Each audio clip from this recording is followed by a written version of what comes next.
मात्र से, केवल सुनाने मात्र से ये धम्म हमारा कल्याण नहीं करेगा। ये बात को जानते हुए हम तथागत बुद्ध के धम्म को खूब अच्छे से जान सके, खूब अच्छे से व्यवहार में पालन कर सके और ये दुर्लभ यह अमूल्य प्राणी जगत में सर्वश्रेष्ठ मनुष्य जीवन को सफल बना सके, सार्थक बना सके, अंत में जन्म जरा व्याधि मरण से मुक्त निर्वाण तक प्राप्त कर सके। ऐसे कामना करते हुए आज का ये धम्मदेशना यही समापन करते हैं। सभी का मंगल हो, सभी का कल्याण हो। विशेषतः ये धम्म परिषद में साथ देने वाले, सहयोग करने वाले और विशेषतः संयोजक पूजनीय भिक्षु संघ रत्न प्रमुख ये धम्म परिषद के संपूर्ण मंडली को जीवन में बुद्ध का आशीर्वाद रहे, धम्म का आशीर्वाद रहे, संघ का आशीर्वाद रहे, बुद्ध शासनिक कार्य में निरंतर आगे बढ़ सके, ऐसी ही कामना करते हुए यह धम्मदेशना यही समापन करते हैं। सभी का मंगल हो, सभी का कल्याण हो। भवतु सर्व मंगलं। बोलिए साधु साधु साधु। सर्वांनी साधू कर द्या म्हणा, साधू साधू साधू। अतिशय सुंदर अशा प्रकारे पूजनीय भदंत डॉक्टर इंदवंश महाथेर यांनी आपणा सर्वांना धम्मदेशना दिलेली आहे। आपणा सर्वांना सूचना आहे की रात्रीला सुद्धा आपणा सर्वांना भीम व बुद्ध गीतांचा सांस्कृतिक कार्यक्रम आपल्याला ऐकायला भेटणार आहे। तत्पूर्वी आपणा सर्वांना परिचित असलेले ज्ञान सत्यशोधक या चॅनलचे मुख्य पूजनीय भदंत ज्ञान राक्षसजी थेर यांची सुद्धा धम्मदेशना आपणा सर्वांना ऐकायला भेटणार आहे। तरी सर्व उपासक उपासिकांना सूचना आहे की आपण इतरत्र न थांबता पेंडॉल मध्ये यायचं आहे। अतिशय सुंदर अशा पद्धतीने हसवत आपल्याला ज्या पद्धतीने आपल्या डोक्यामध्ये बसेल त्या पद्धतीने पूजनीय भदंत ज्ञान रक्षकजी थेर आपणा सर्वांना धम्मदेशना देतात, जेणेकरून आता आपण जे उठून गेलात, जेव्हा भंतेजीचं प्रवचन सुरू होईल त्यावेळेस सर्वजण टेंट मध्ये याल। हे सुद्धा भंतेजीच्या एका वाणीतून भंतेजी आपणा सर्वांना धम्मदेशना देतात। बघा, मागच्या काही दिवसापूर्वी आमच्या इंगोली आई, या इंगोली आईनं 1 एकर 14 गुंठे जागा ही विहारासाठी दिलेली आहे, भंतेजीच्या ताब्यात दिलेली आहे। असे दानी उपासक तयार होणं फार अवघड आहे। आम्ही धम्म परिषदेच्या प्रचाराला फिरताना पाहिलं, बऱ्याचशा घरोघरी गेलो आणि घरोघरी गेल्याच्या नंतर अशी प्रतिक्रिया ऐकायला भेटली की बघायचं काम नाही। घरी गेल्याच्या नंतर एक जण म्हणतं, घरी गेल्या की पिंट्या म्हणतं की पिंट्याची माय घरी नाही, माय असली म्हणते पिंट्या घरी नाही, आणि दोघे जण माय लेक दोन्ही असले म्हणजे पिंट्याचा बाप घरी नाही। आता हे तिघे जण घरी असले तर म्हणतात भंतेजी पैसेच नाही। म्हणजे ज्याची देण्याची इच्छा असते, ज्याला द्यावं वाटतं ते स्वइच्छेनं देतं। आणि आज बघा, इंगोले कुटुंबियांनी आपल्या जमीनच नव्हे, अतिशय सुंदर असलेली एक इमारत, जी की 2 मजली इमारत आहे, ही इमारत सुद्धा दान दिली।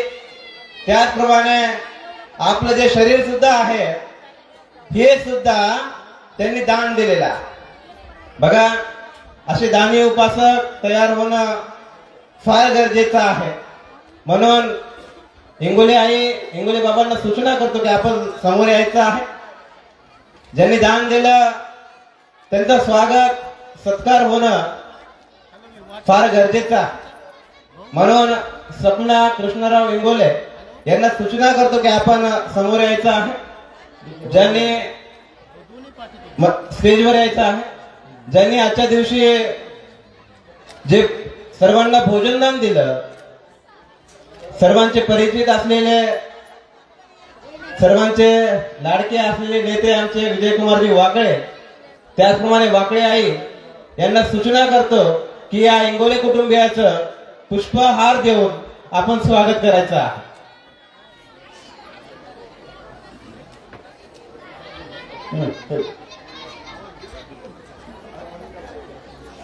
भगवान वाकळे सर यांच्याकडून 500 रुपये दान आलेलं आहे. श्रीमती विक्रम साळवे वाढवून आणि दान आलेलं आहे. त्याचप्रमाणे यशोधरा महिला मंडळ सेलू यांच्याकडून सुद्धा या इंगोले कुटुंबियाचं स्वागत करण्यात येत आहे.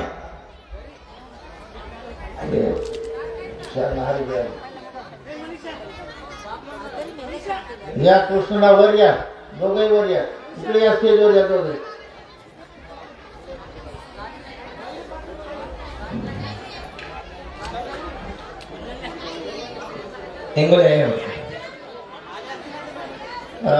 यशवंतराव उभारे कॉन्ट्रॅक्टर वसमत जिथे असतील तिकडे स्टेजकडे यावं. उभारे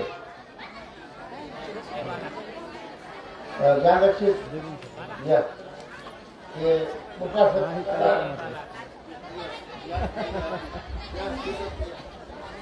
नाही हे धनु परिषद आहे.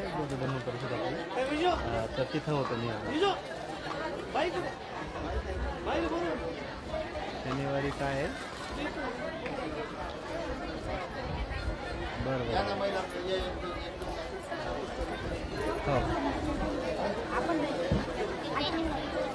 हो येतो शनिवारी. बरं चल तू फोटो बघ. येतो एखाद्याला घेऊन येतो.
या तुम्ही समोर या.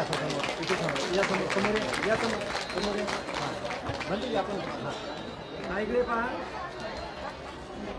इकडे सगळे इकडे पहा.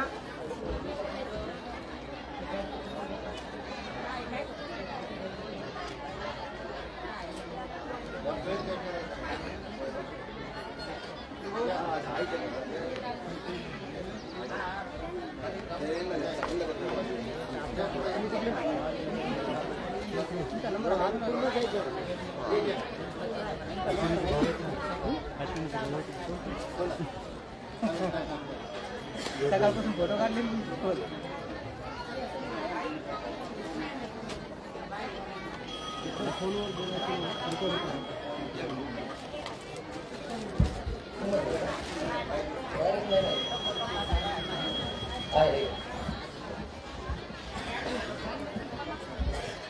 मानवतीतून आलेल्या रोडे यांना देखील सूचना करतो की आपण सुद्धा विजयकुमारजी वाकळे कुटुंबियाचं पुष्प देऊन आपण स्वागत करायचं आहे.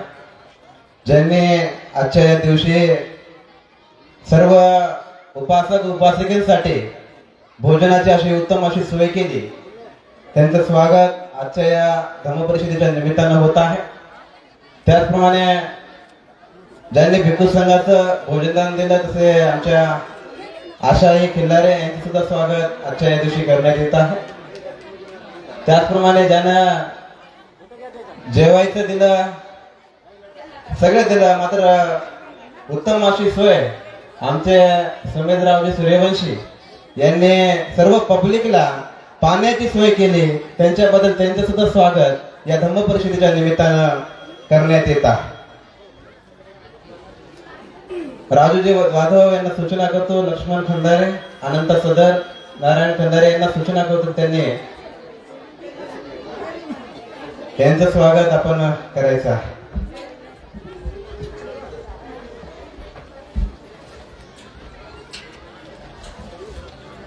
परत एकदा या दानदात्यासाठी टाळ्यांच्या गजरात आपण त्यांचं स्वागत करावं.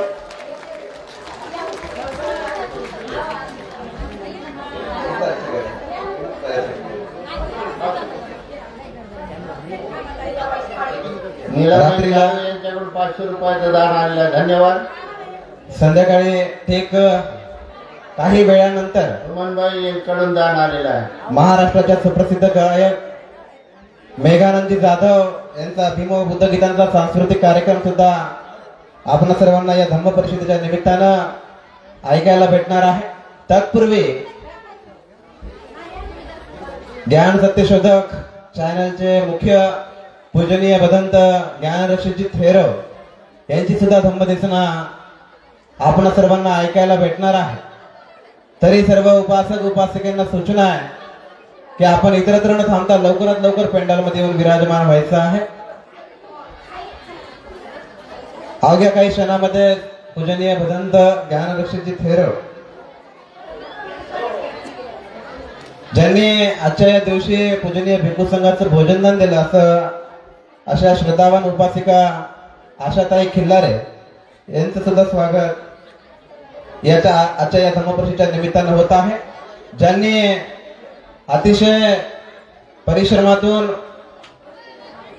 अतिशय संघर्ष घेत ही धम्म परिषद आपल्या सर्वांच्या उपासकाच्या दान देणगीतून पूर्ण होत आहे.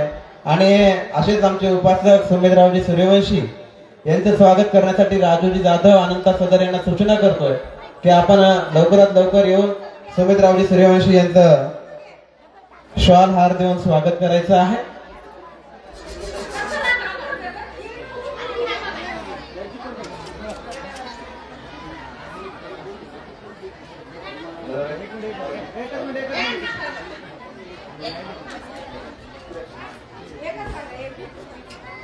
रात्री धम्मदेसरीनंतर लागलीच महाराष्ट्राचे सुप्रसिद्ध गायक मेघानंद जाधव यांचा भीम व बुद्ध गीतांचा सांस्कृतिक कार्यक्रम आपणा सर्वांना धम्मदेसरीनंतर ऐकायला भेटणार आहे. तरी सर्व उपासक उपासिकांना सूचना आहे की आपण इतरत्र न थांबता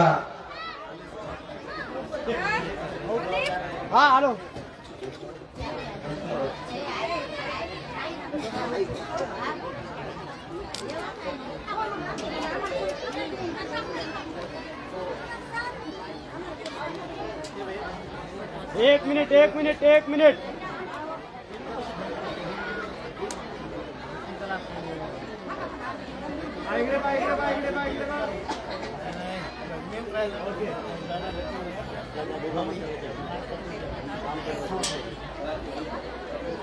या बाबा समोर या. हो तुम्ही अशी तिघे जण उभं राहा.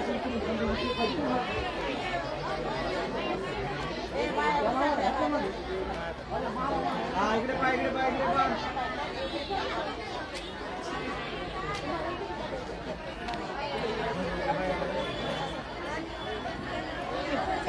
भया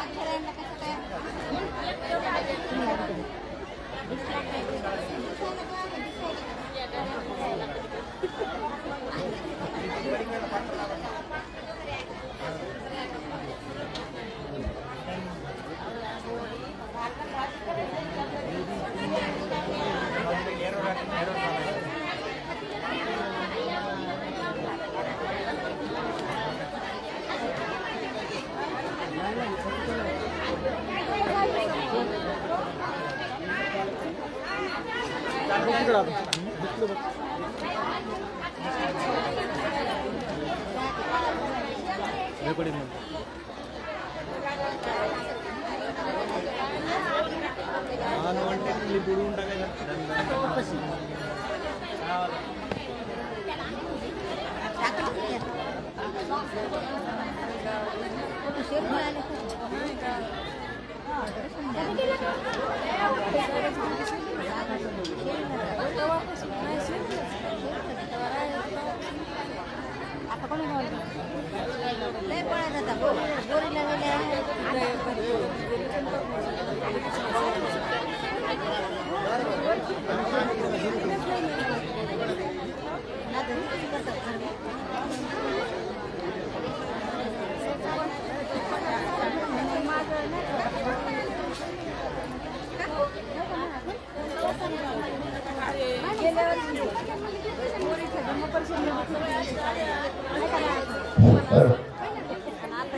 सर्व खाली बसा.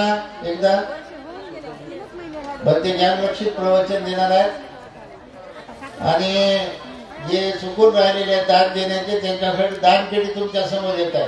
तुम्ही पेटीकडे आले नाहीत म्हणून पेटी तुमच्याकडे येते आणि पेटी ते दान पेटी ते टाकल्याशिवाय सरकायचं नाही पुढं.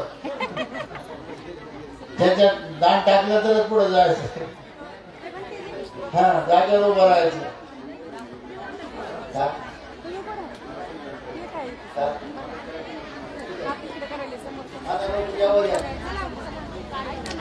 महिला मंडळाकडून मध्ये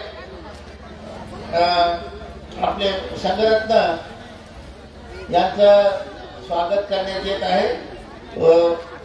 उपसंपदा झाल्याबद्दल सेलूचे सर्व महिला मंडळ संघरत्न बंधूंचं स्वागत करू इच्छित आहेत. या लवकर यावर.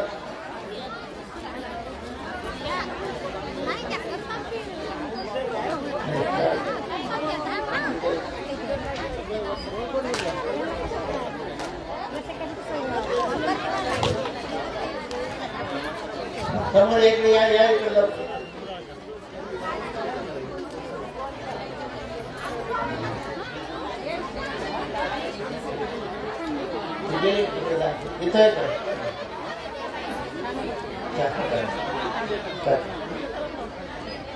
मला सर्वजण साधू साधू साधू.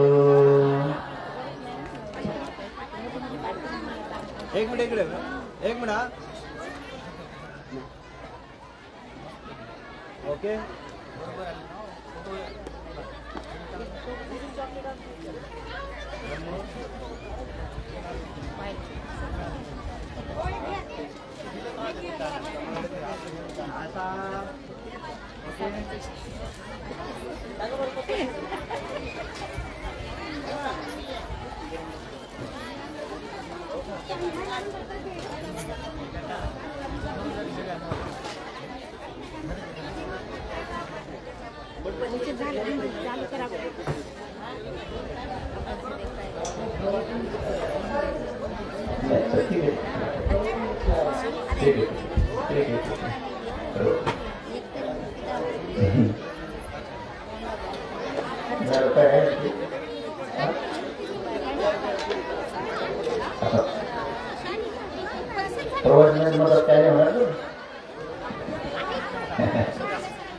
सर्वजण हात जोडा.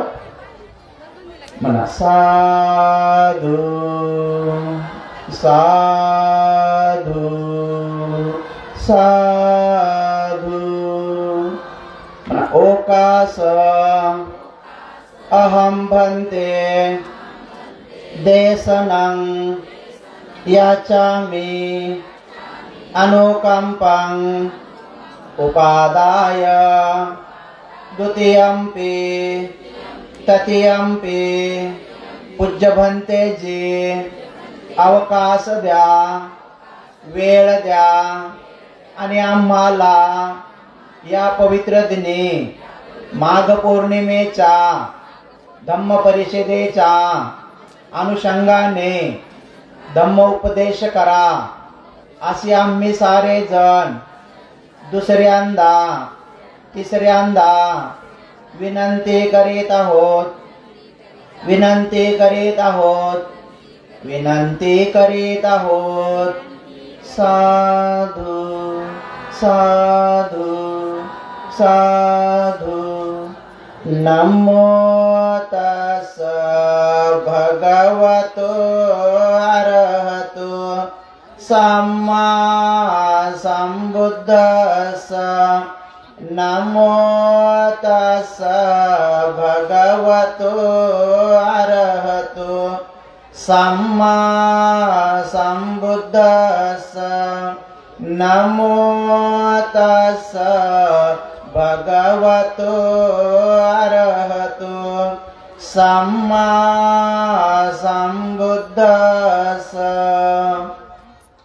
महाकारुणिको नाथो हिताय सब्बपानिनं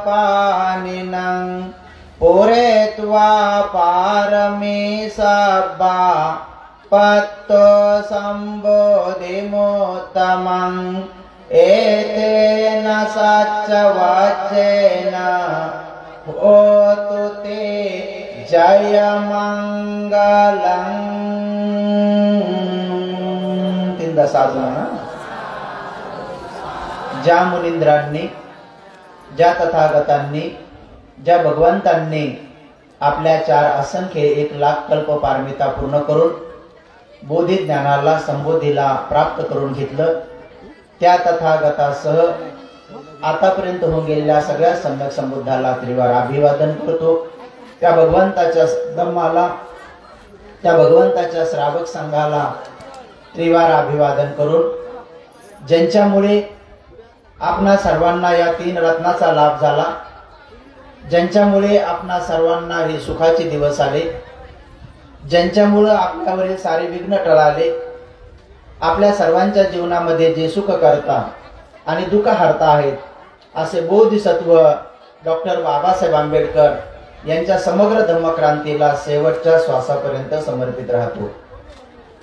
आजच्या या बौद्ध धम्म परिषदेच्या आणि विशेषतः माघ पौर्णिमेच्या शुभ मुहूर्तावर या परिषदेचे सन्माननीय अध्यक्ष उद्घाटक यांना त्रिवार वंदन करून, संपूर्ण पूज्य भिक्खू संघाला त्रिवार अभिवादन करून, विशेषतः पूज्य सरनानजी महाथेरो, पूज्य उपगुप्तजी महाथेरो, पूज्य डॉक्टर इंदवंशजी महाथेरो, संपूर्ण सहब्रह्मचारी, या कार्यक्रमाचे आयोजक पूज्य छोटे भंते संघरत्न, सर्व दानदाते दानदात्या, आयोजक आयोजिका, संयोजक संयोजिका, उपासक उपासिका, बालक आणि बालिकांनो, काल हिंगोलीमध्ये पूज्य काश्यपजी थेरो यांनी सुरू केलेली आणि आता पन्नारत्न भंतेजीच्या द्वारे मोठे उपगुप्त भंतेजीच्या आशीर्वादाने काल तिथे एक धम्म परिषद पार पडली। 4-5 वर्षानंतर मी तिथं पहिल्यांदा गेलो। सुरुवातीपासून तिथं जात आहे। महाराष्ट्रातल्या जवळजवळ सगळ्याच परिषदा दाभोळची सोडली आणि एक जयसिंगपूरची सोडली, तर जवळजवळ सगळ्याच महाराष्ट्राच्या परिषदेची पायाभरणी करण्याची पूज्य उपगुप्त भंतेजीसोबत मला संधी प्राप्त झाली। महाराष्ट्राची एकही परिषद अशी नाही की मी त्या पहिल्या परिषदेला हजर नाही। या ठिकाणी तर परिषदही नव्हती, तर सर्वात अगोदर मला कमलशील भंतेजी इथे घेऊन आले। 15 लोकांना काहीच नव्हते, तर 15-16 लोकांना मी इथं पहिलं प्रवचन दिलं, जेव्हा परिषद बी नव्हती तेव्हाची गोष्ट। त्याच्यानंतर 2-3 परिषदा झाल्यामध्ये थोडं बिमार पडलो, थोडं येता नाही आलं, त्यामुळे महाराष्ट्रामध्ये कुठे धम्म परिषद असली तर कुठं काही निमंत्रणाची काही गरज नाही, जसं फक्त थोडंसं निरोप कळला की आहे आणि वेळ असला तर निश्चित स्वरूपात जातो। हिंगोलीमध्ये रात्रीच्या 2 वाजेपर्यंत प्रवचन दिलं, बिमार आहे एवढं डॉक्टरांनी काय मला जास्त बोलायला सांगितलं नाही, पण मी काय डॉक्टरचं ऐकू नाही लागलो। त्यामुळं आता डॉक्टरचं ऐकलं पाहिजे, पण डॉक्टर सांगतात की जास्त बोलू नका, पण रात्रीच्या 2 वाजेपर्यंत बोललो। लहाने भंतेजी थोडे बरेच प्रश्न विचारू लागले, तर म्हणून तिथं झोपायला गेलो, तिथं झोपलो नाही, तर ते 4 वाजे लोक त्यांना उपदेश केला। त्याच्यानंतर म्हणलं आता 4:30 वाजले, सकाळी सील द्यायचं तर काय झोपाव, चला मनमुंडन करून घेऊ, तोंड धुवून घेऊ, आणि सकाळी सील दिलं। म्हटलं 1 घंटा झोपाव, तर बरेच उपासक उपासिका हांडे बिंडे काय काय काय काय घेऊन आले, ते चांदी सोनं घेऊन आले, ते मूर्ती बनवू लागलो ना, ते घेऊन आले। म्हटलं हे बी महत्वाचं आहे, आणि त्यामुळे काय झोप झाली नाही। मग इथं आलो आणि मी आणि करुणानंद सोबतच आलो। रस्त्यानं म्हटलं भुका लागत नाही म्हटलं इथे जेव, कारण खिल्लारे यांनी सांगितलं होतं की आमच्या परिवाराकडून भोजनदान आहे ते पुण्य त्यांना होऊ द्यावं म्हणून इथं आलो. भोजन केल्यानंतर भंतेजीची अनुमती घेतली की एखादा घंटा अंग टाकू का म्हटलं. तर तिथं अंग टाकायला गेलो तर तिथं झोपू देत नाही कोण. त्यामुळे हे प्रसिद्ध होणं काही चांगलं नाही, लोक लघवीलाही जाऊ देत नाही. त्यामुळे हे प्रसिद्ध होणं काही चांगलं नाही. त्यामुळे हे किडनी स्टोन होऊन बसते. माणूस कुठे गेलं की लोक तिला मागे मागे येतात, मला जाऊ दे ना तो तिकडे जाऊ, तिकडे येतात मागे मागे. आता ते आपलं आपलं काम करावं लागतंय. ते जर काम आपल्या दुसऱ्या कोणी केलं असतं कोणाला बोलून म्हणलं असतं की माझ्या वर्षी लग्न करून या, पण ते आपलं आपलं करावं लागतंय. त्यामुळे ते मोठं कठीण काम आहे. त्यामुळे थोडे नवीन नवीन माणसाला प्रसिद्धी मिळाली की बरं वाटतंय, पण नंतर मजा येते. त्यामुळे आता काय नाही वाटत. पण हे भंतेजी म्हणल्याप्रमाणे त्यांनी खूप उन्हाळे पावसाळ्याची समजतात ना की आम्हाला केस दिसत नाही. भंतेजीने काल सुंदर उदाहरण सांगितलं आणि माचीच्या गाडीचं सुद्धा खूप सुंदर उदाहरण सांगितलं. मोठ्या मोठ्या झाडांच्या सावलीला, बदलता आनंद कौशल्यांच्या सावलीला भंतेजी टेप रेकॉर्ड करून ठेवायची उपक्रम भंतेजी. त्यामुळे त्यांना वर्तमानातल्या गोष्टीवर तुरंत काही सुद्धा उदाहरणं सुचतात जे की आम्हाला मार्गदर्शक ठरतात. म्हणून उपासक उपासिकांनो आता पुन्हा मुळाव्याला जायचे. आणि मुळाव्याच्या आणि अशा 2-3 धम्मपरिषदा अशा आहेत की तिथे रात्रभर बोलण्याचं काम ते माझ्याकडेच असते. त्यामुळे रात्रीचे लोक बिचारे उठवायचे आणि काही काही भंतेजीने झोपवायचे. आता काही झोपवायचे मी उठवायचे, असं असं काम. त्यामुळे तिथं पुन्हा तिथं जायचंय. त्यामुळे मी तर काही जास्त बोलणार नाही. पण एक सुंदरशी एक तुम्हाला आज्ञा कशी असते आणि ती आज्ञा जर नाही पालन केली तर आपलं काय नुकसान होतं आणि जर आज्ञा पालन केली तर आपला काय लाभ होतो याच्या संदर्भामध्ये भगवंताच्या काळामध्ये भगवंताच्या संदर्भातच बोधिसत्व असताना घडलेला एक सुंदर प्रसंग सांगतो. तुम्ही तो एकाग्र चित्ताने ऐका की जेणेकरून मग तुमच्या भल्यासाठी कल्याणासाठी ती गोष्ट कामात पडेल. उपासक आणि उपासिकांनो अवघे 15-20 मिनिटांमध्ये आपला उद्देश संपेल की जेणेकरून नंतर मग पुढीलच्या कार्यक्रमामध्ये आम्हालाही जाता येईल आणि तुमचे जे काही नियोजन असेल ते तुम्हाला व्यवस्थित करता येईल. महाराष्ट्रभर, महाराष्ट्राच्या बाहेर बौद्ध धर्माचा प्रचार आणि प्रसार सुरू आहे. बौद्ध धर्माच्या प्रचार प्रसाराबरोबर महाराष्ट्रामध्ये पूज्य धम्मसेवकजी महास्थवीर, त्याचबरोबर पूज्य उपगुप्तजी महास्थवीर या 5-10 भिक्षूंमध्ये केवळ धम्मप्रचाराचं काम नाही, ते एक बेसिक वर्क जे की पुढे आम्ही लोक मेल्यानंतर देखील उभं राहील हे मी त्यांच्या सहवासात श्रामणेर असताना शिकलो. आणि तेव्हाच मला एक ध्यास लागला की नाही आपण एक असं बेस वर्क उभं करू की जेणेकरून आपणही मेल्यानंतर ते वर्क बाबासाहेबांच्या चळवळीला निश्चित स्वरूपामध्ये ज्या दिशेला बाबासाहेबांना घेऊन जायची इच्छा आहे संकल्प त्या दिशेने घेऊन जाऊ. उपासक उपासिकांना नेहमी आपण थोडस बाबासाहेबांचे अनुयायी आणि बुद्धाचे आपण उपासक असल्यामुळं आपण प्रज्ञावान राहिलं पाहिजे. आपण किती जरी काही उपदेश केले, काही प्रवचन दिले, हे जास्त दिवस काही राहत नसतात. युट्यूब 6 महिने जर हालचाल नाही झाली युट्यूब बंद होऊन जाते. त्यामुळे युट्यूबचा मालक पाहतो हिच्यावर एक बी व्हिडिओ टाकली नाही, 2 बी व्हिडिओ टाकली नाही तर त्या असा अंदाज येतो की याचा मालक मेला का ती आपलं युट्यूब बंद करून टाकते. त्यामुळे युट्यूबवर लय आपल्याला प्रसिद्धी मिळाली, लय भाषण आपले असले. त्यामुळे हे प्रवचन येणाऱ्या पुढच्या पिढीला आम्ही मेल्यानंतर मिळतील ना त्याची काही गॅरंटी नाही. हा जर ते चॅनल दुसरे कोण चालवलं ते टाकत राहिलं तर कदाचित ते चालू पुढं. त्याच्यात एखादं जर आळशी आलं आणि त्यानं काय ते अपलोड नाही केलं रोजच्या रोज तर पुढे चालून तेही काही कोणाला ऐकायला मिळणार नाही. पुस्तकं सुद्धा लोक छापतात. पुस्तकं छापल्यानंतर ते छापणारी व्यक्ती मरून गेल्यानंतर त्यांच्या शिष्यांमध्ये किंवा त्यांच्या अनुयायांमध्ये जरी प्रेरणा उत्पन्न झाली की अरे याच्यामध्ये लोक कल्याणाचं काम आहे, त्यांनी जर त्याची पुन्हा रिप्रिंट केली तर मात्र ते थोडे दिवस चालत राहतं. आणि ज्या दिवशी प्रिंट संपली काही काही शिष्यांमध्ये हा भाव असतो की आपल्या गुरुची जी वाणी आहे, आपल्या गुरुचं जे म्हणणं आहे ते लोकांच्या कल्याणाचं आहे, मग तिच्यातून पैसे मिळो का ना मिळो ते छापत राहतात. पण एखादा शिष्य असा विचार करतो की छापले 2 लाखाचे आले 1 लाख, जाऊ द्या तिकडे चुली ते ज्ञान, ते काही छापत नाही डबल. असे अनेक पुस्तकं गायब झाले आणि ते बंद पडले. आता काही पुस्तकं कोणी छापत नाही. त्यामुळं पुस्तकात आपण काही लिहून ठेवलंय म्हणजे ते लगेच चिरकालपर्यंत टिकून राहील किंवा आपण याच्यावर उपदेश दिला म्हणजे चिरकाल टिकून राहील हे काय असं शक्य नाही. परंतु तथागत सम्यक संबुद्ध म्हणतात की सब्ब दानं धम्म दानं जिनाती, सर्व दानामध्ये सर्वश्रेष्ठ जर दान कोणतं असेल तर धम्माचं दान आहे. तर ते धम्माचं दान म्हणजे चांगला उपदेश करा. एखाद्या माणसामध्ये जो काही दुर्गुण असेल तो दुर्गुण जर त्याचा काढला गेला आणि त्यानं जर सद्गुण प्रस्थापित केला तर तो सद्गुण दुसऱ्याला शिकवतो आणि मग तो सद्गुण कधीच मरत नाही. हे चिरकाल टिकणारं काम आहे आणि म्हणून तथागताचा धम्म सनातन आहे. अल्लाच्या तथागताचं धम्म सनातन कोण म्हटलं? एस धम्मो सनातनो, म्हणजे तथागताचा धम्म कसा आहे? सनातन आहे, तो कधी न संपणारा आहे. पण हा कधी न संपणारा सद्धम्म तथागतांनी जो मार्ग सांगितला त्या मार्गाने आपण गेला पाहिजे. जर त्या मार्गाने आपण नाही गेलं आणि किती जरी भटकलो तर आपल्याला तो मार्ग प्राप्त होणार नाही.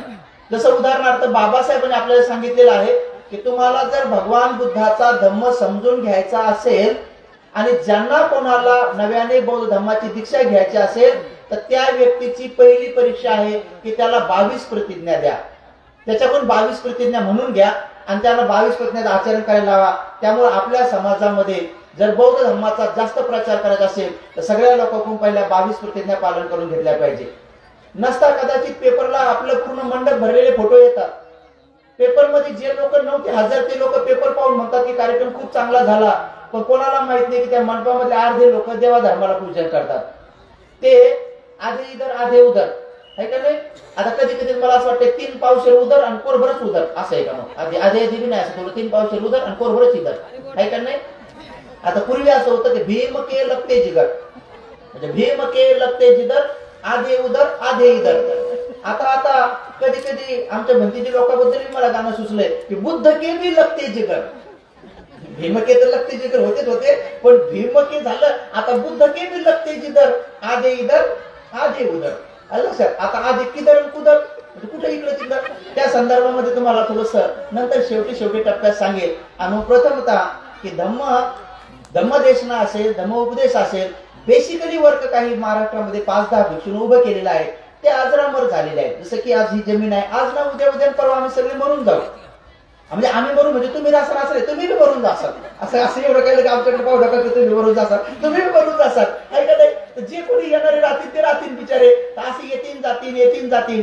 पण नंतर भगवान तथागत सम्यक संबुद्ध सांगतात की जर एखाद्या जागेवर जर आपला अधिष्ठान असेल, एखाद्या गावासाठी जर आपला अधिष्ठान असेल, एखाद्या वृक्षाबद्दल जर तुमचं अधिष्ठान असेल, एखाद्या गुरुचा तुम्हाला शिष्य उजवा हात डावा हात उपस्थापक अग्रश्रावक बनण्याचं अग्रश्राविका बनण्याचं जर तुमचा अधिष्ठान संकल्प असेल, कोणाच्या कुळामध्ये गोत्रामध्ये जर तुम्हाला जन्मग्रहण करण्याचं अधिष्ठान असेल तर मेल्यानंतर सुद्धा तुम्ही त्या जागेवर जी आई जे वडील काम करतात त्यांच्या पोटी जन्म येतात. मग पुन्हा तुम्हाला नव्याने ते काम करण्याची संधी मिळते.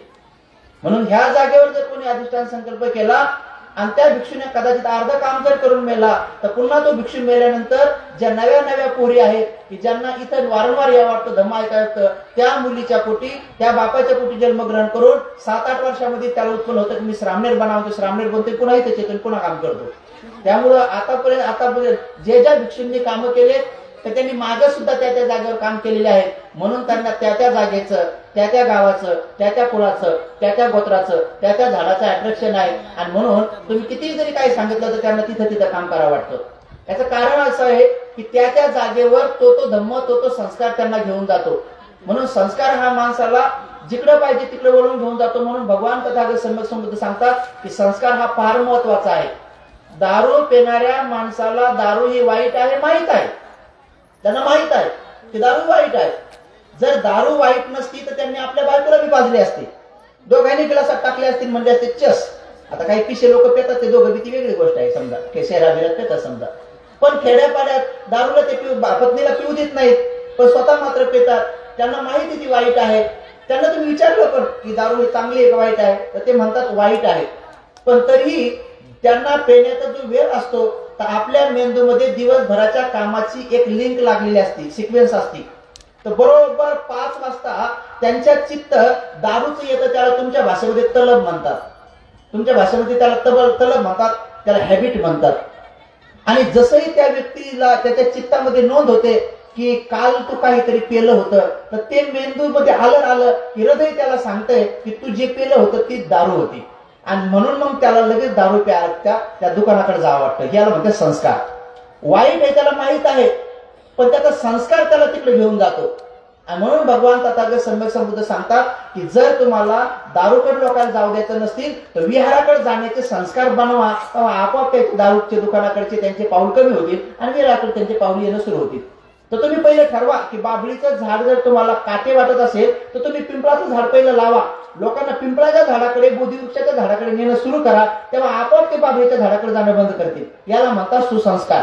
आणि ते सुसंस्कार एक दिवसाच्या भाषणानं 10 दिवसाच्या शिबिरानं नाही होत, तर त्याच्यासाठी काही सालोसाल काम करावं लागतंय. आणि अनेक महिलांना, गर्भवती पोरींना त्याच्या नवऱ्याला ऍडमिशन द्यावं लागतं तशा विहारात 3-3 महिने 4-4 महिने. आणि जेव्हा ते 3-3 महिने 4-4 महिने त्यांचं बाळ पोटात असताना त्या विहारामध्ये संस्कार घेतात, तेव्हा मूलभूत संस्कार त्या गर्भाशयावर पडतात. आणि मग ते लेकरं जगाच्या पाठीवर मग किती मोठा कुंभमेळा, तिथे हिरे जरी वाटणं सुरू झाले तर मग तिथं ते पाप धुण्यासाठी डुबकी मारायला जात नाही, कारण त्यांच्यावर तो संस्कार झालेला आहे. नसता थोडं जरी त्यांना आता संस्कार मिळाला की तुम्हाला आम्ही एक प्लॉट घेऊन देतो, तुमच्या पोराला नोकरी लावून देतो, असं जर समजा कोणीतरी येऊन म्हणलं तर ते लगेच रविवारच्या दिवशी नाही तर शुक्रवारच्या दिवशी कोणाही चर्चेमध्ये जाऊन हुलुलुलुलुलु करायला तयार होऊन जातात. का? कारण त्यांच्याकडे लोभाचा संस्कार झालेला असतो. पण तुम्ही जर त्यांना दानाचा संस्कार टाकला तर, म्हणून उपासिकांनो, मी देश विदेशात अनेक ठिकाणी गेलो, बरेच दिवसापासून फिरल्यामुळे काही अधिकारी वर्ग, काही छोटे मोठे राजकारणी लोक थोडे ओळखीचे झाले. मला बरेच जण म्हणतात की म्हणते छोटे मोठे लोकांना बरंच काही इकडून तिकडून पैसे भेटतात, तुम्ही सुद्धा इकडून तिकडून फंड किंवा देश विदेशातून पाहून आणत नाही. म्हटलं देश विदेशात माझ्या पण ओळखी आहेत, पण देश विदेशातून मी जर जपानला जर गेलो तर जपान मधून एक चांगला फंड येईल. जपानमध्ये माझे बरेच उपासक आहेत, तायवानमध्ये पण आहेत, कोरियामध्ये पण आहेत. परंतु मी त्या गोष्टीवर जास्त एवढ्यासाठी जोर देत नाही, कारण त्याच्यावर काम करणारे बरेच भिक्षू आहेत आणि ते मैत्री संबंध तिथे वाढवत आहेत आणि ते काम होणं अत्यंत गरजेचं आहे. आंतरराष्ट्रीय लेवलवर तुमचे संबंध होणं गरजेचं आहे. परंतु जर जपानमधून जर आपण पैसा आणला तर दान देणारा कोण आहे? जपानचे लोक. मग दान जर जपानचे देतील तर फळ कोणाला मिळेल? मग ते पहिले श्रीमंत त्यांना डबल श्रीमंत करा. हे बिचारे पहिलेच गरीब आहेत, मग यांना श्रीमंत कोण करेल? म्हणून या गरिबांचा वाली होण्यासाठी म्हणून मी 1 रुपया दान सुरू केलं की आपण या गरिबांना 1 रुपया मागू. आणि म्हणून सर्वात गरीब भंती जर कोण असतील तर भिक्षू ज्ञान रक्षित आहे. कारण 1 रुपया सहज 1 रुपया मागतात, जास्त नाही 1 रुपया द्या म्हणतात. 1 रुपया सहज देता येतो कोणाला. एवढ्यासाठी सुरू केलं की एका व्यक्तीकडे जाऊन 1 कोटी रुपये घेण्यापेक्षा मी 2 लाख लोकांकडे जाऊन किंवा 5 लाख लोकांकडे जाऊन किंवा 1 कोटी लोकांकडे जाऊन 1 रुपया घेईल, जेणेकरून 1 कोटी लोकांवर संस्कार पडतील. आणि जर हे लोक दान देतील तर मग भविष्यामध्ये यांच्या पिढ्या श्रीमंत होतील. एवढ्यासाठी घरोघर फिरणं किंवा एवढ्यासाठी गावोगाव फिरणं सुरू आहे. एवढ्यासाठी की तो संस्कार आहे. आणि तो संस्कार एवढ्या प्रमाणामध्ये रुजलाय की आता अनेक लोकांना उपोषण आलं की त्यांना आता करमत नाही. त्यामुळे उपोषणाच्या दिवशी लोक टुनो 1 रुपया 2 रुपये 5 रुपये 1 रुपया 2 रुपये 5 रुपये टाकतच राहतात. एवढ्यासाठी टाकतात की त्यांना तो दानाचा संस्कार टाकला. आणि अशा जर गर्भवती पोरी फोन पे घेऊन जर दान टाकतील तर त्याच्या बाळावर दानाचा संस्कार होईल. आणि ते पोरग दानी जन्माला येईल. आणि जे दानी असते त्याला शुगर होत नाही, जे दानी असते त्याला बीपी होत नाही, जे दानी असते त्याला अटॅक येत नाही. आणि पुढे चालून ते निरोगी बाळाला जन्म देईल. आणि जे दानी असते ते निरोगी असते, त्यामुळे ते आजी आजोबांना, आपल्या मायबापांना यांना घराच्या बाहेर काढून देणार नाही. आणि अशा रीतीनं मग मायबापांना सांभाळणारे लेकरं, भिक्षूंना सांभाळणारे लेकरं, मग पोरं तयार होतील. तर ही लंबी 15-20 वर्षाची पुढची प्रक्रिया आहे. पण ती आतापासून बनवणं सुरू आहे. याला म्हणतात नांगरणं सुरू आहे, वखरणं सुरू आहे. याचे फळ कोणी खाईन पुढे चालून? जसं बाबासाहेबांनी पीक लावलं आणि त्याचे फळ आता आपण खा लागलो. रमाबाईला साड्या नाही भेटल्या, पण तुम्हाला आता 50 कमी कोणाकडेच नाही. बघा, रमाबाई साड्या नाही भेटल्या, लावलं कोण पीक? लावलं कोण? नांगरलं वखरलं कोण? रमाबाईनं. बाबासाहेब जेव्हा एकदा आले तर बाबासाहेबाचा सन्मान होता, तेव्हा बिचारी ही माऊली जेव्हा त्या सभेला जायचंय तर माझ्या साहेबाचा अपमान होईल म्हणून नवी साडी घालून जावी, तर बिचारीला नवी साडी नाही सापडली. तर काय करावं म्हणून माऊलीनं एका पेटीमध्ये पाहिलं तर तिला असं वाटलं की नवी आहे म्हणून तिने घाई त्या अंगावर नेसलं, पण ती साडी नव्हती. बाबासाहेबाला शाहू महाराजांनी एक फेटा बक्षीस दिला होता. तर बिचारी तुमची माझी माय तो फेटा घालूनच बाबासाहेबाच्या सभेला आली, फक्त नवा दिसावं म्हणून. म्हणजे बघा, बाबासाहेबांच्या बोधिसत्वाच्या देशाचं संविधान लिहिणाऱ्या, एका शब्दामध्ये राष्ट्रपती पळत येणाऱ्या तेवढ्या मोठ्या ज्ञानी महाविद्वान महापुरुषाची पत्नी सभेमध्ये फेटा घालून गेली. फेटा जेव्हा बाबासाहेबांनी पाहिलं, अरे माझी रामू फेटा घालून आली, बिचारी फेटा घालून आली. मला आज सांगा, त्या माऊलीला फेटा घालून जावं लागलं नवा म्हणून. तिच्याकडे नवी साडी पण नव्हती, नवं लुगडं पण नव्हतं. पण आज अशी कोणती माऊली आहे की तिच्याकडे 2 आणि 4 साड्या आहेत? 50, 20, 10, 20, 30च्या 40च्या 50च्या पुढे साड्या आहेत तुमच्याकडे. लावलं कोण? तिनं लावलं झाड, तिनं लावलं. फळं कोणी घेऊ लागले? आपण घेऊ लागले. तसं आता आपलं कर्तव्य आहे की तुम्ही झाड लावा, याचे फळं येणारी पिढी घेईल. म्हणून हा जो संस्कार आहे, हा संस्कार आपल्याला असं वाटतो, परंतु या संस्कारामध्ये खूप मोठी ताकद आहे. मला असं वाटतंय की लॉकडाऊन मध्येच जेव्हा मी ऑनलाईन चॅनल सुरू केलं तेव्हा मला असं वाटतंय की हजारो लोक तेव्हा जुटले. तिथं पण मला वाटतं काही 100-200 लोक असतील की ज्यांनी पाहिलं असेल की मी जेव्हा चॅनल सुरू केलं तेव्हाच मी लोकांना 1 रुपयाचं आव्हान सुरू केलं. त्या 1 रुपयामध्ये काय काम झालंय काय नाही हे ज्ञान सत्यशोधक आपल्या युट्यूब चॅनलवर नाही तर लोकांनी प्रत्यक्ष येऊन पण पाहिलं की मी 27-28 लाख रुपयाचा पगोडा बनवलाय, एक 70-80 लाख रुपयाची जमीन घेतली, सुंदर विहीर झाली, दोन बोर झाल्या, 2 रूम झाल्या, 1 तळ झालं, डीपी झाली की लगेच इंग्लिश मीडियमच्या शाळेचं काम सुरू होणार आहे आणि चिवरा शिकणाऱ्या मुला मुलींची फ्री शिक्षणाची शाळा सुरू होणार, एवढी ताकद 1 रुपयात आहे. आणि जेव्हा ते लेकरं आता शिकणं सुरू होतील, जेव्हा त्यांना टीचर शिकवणं सुरू होतील, आता त्या संस्काराला भारतातली नाही जगातली कोणती ताकद रोखू शकणार नाही. आम्ही मेलो तरी चालते, ते संस्कार सुरू होऊन जातील. आता तिथं दर शनिवारी एक असा क्लास चालेल, दर शनिवारी असा एक क्लास चालेल की त्यांच्या मायबापांना किंवा पॅरेंट्सला तिथं येणं कंपल्सरी होईल. मग त्यांच्या मायबापांनी महिन्यात 1 तरी शनिवार तिथं भेट द्यायची, जो की भारतातल्या कुठल्याच शाळेमध्ये तो संस्कार नसणार आहे, तो आपल्या शाळेत सुरू असणार आहे. आणि ते बाबासाहेबांच्या एका ग्रंथामध्ये मी वाचलं की इन्स्टिट्यूट कसं असावं आणि म्हणून ते माझ्याकडे असल्यामुळं तिथं मी ते सुरू करणार आहे की जेव्हा ते शनिवारी मायबाप येतील तर गेटवर त्या मायबापाचे पाय कसे धुवायचे, त्या मायबापाचे पाय कसे पुसायचे, त्या मायबापाला कसं सन्मानपूर्वक आणायचं, दिवसभर त्या मायबापाची सेवा कशी करायची, हा एक क्लास तिथल्या शाळेतल्या मुलाला राहील की जेणेकरून 8-10 वर्ष जर तो संस्कार पडला तर नंतर तो किती मोठा विद्वान ज्ञानी झाला, पंडित झाला, किती मोठा अधिकारी झाला तर तो मायबापाला घराच्या बाहेर काढणार नाही. म्हणून तुमचे पोरं चांगले संस्कारित लेकरं बनवून देण्याचं जे प्रशिक्षण केंद्र, ज्याला भिक्षू ट्रेनिंग सेंटर म्हणतात किंवा ज्याला बौद्ध धर्माचं प्रचारक आणि आचरक केंद्र म्हणतात, ते मी औरंगाबाद मध्ये संगगिरी महाविहार या ठिकाणी उभं करत आहे. आणि उपासक उपासिकेने 1 वर्षभराच्या कालावधीमध्ये मी थोडासा जास्त बिमार पडलो, 2-4-5-6 ऑपरेशन झाले. आता अजून बी पाहिजे तसा पूर्ण नीट नाही आहे. डॉक्टरने मला सांगितले की दर 3 महिन्याला चेकअप करा, रिपोर्ट माझे सगळे नॉर्मल आहेत. तथागतांच्या धम्माच्या संघाच्या बलाने, तुमच्या सगळ्यांच्या मैत्री बलाने निती स्वरूपामध्ये जेवढं बी आयुष्य लाभलेलं आहे त्या पुढच्या आयुष्यामध्ये हेच काम केलं जाणार आहे. परंतु मात्र देणारा समाज बनवला जाणार आहे, घेणारा समाज बनवला जाणार नाही. आणि जेव्हा घेणारा समाजाची संख्या जर वाढली, यदा कदाचित आम्ही काम करता करता जर देणारे समाज कमी बनवू शकलो आम्ही आणि घेणारा समाज जर जास्त बनवला तर निश्चित स्वरूपामध्ये महारकीचे बीज रोवल्या जातील. म्हणून महारकीची बीज आपल्या समाजात रोवल्या जाऊ नये म्हणून मला असं वाटतंय की महाराष्ट्रामध्ये माझ्यासारखे फक्त 2-3 भंतेजी याच्यावर काम करत आहेत की महारकीची बीज रोवल्या. दूरचा विचार आहे, हा लंबा विचार आहे, अजून वाचपाचा नाही. हा काय पैसा जमा करण्याचा उद्योग नाही आहे, हे पैसा जमा करण्याचा उद्योग नाही आहे, हे पैसा जमा करायचा, मान सन्मान मिळवायचा, आदर सत्कार मिळवायचा, प्रसिद्ध मिळत बिलकुल नाही आहे. या गोष्टीमध्ये काही नाही. या सगळ्या गोष्टीतून बाहेर पडलो. हा एक काळ होता की 2004-5 ला जेव्हा लय प्रसिद्धी मिळाली होती, 4-5 ला जेव्हा माझा पेपरला एक फोटो छापून आला तेव्हा माझं डोकं छापून आलं होतं. तो पेपर मी 3 वर्ष सोडला नाही. कोणाला दाखवायचं माझा पेपर छापून आला नाही. कोणी म्हणायचं कुठे आहे तुझं, मी म्हणायचं हे डोकं दाखवायचं, हे म्हणायचे तू नाहीस, तरी मी म्हणायचं मीचे. अहो तोंड नाही आलं तरी मी ते पेपर दाखवत बसलो होतो. हे प्रसिद्धीच्या माणसाला एवढं येणं असतंय, कधी लय असतंय, तेवढं डोकंच आलं होतं फक्त डोकं.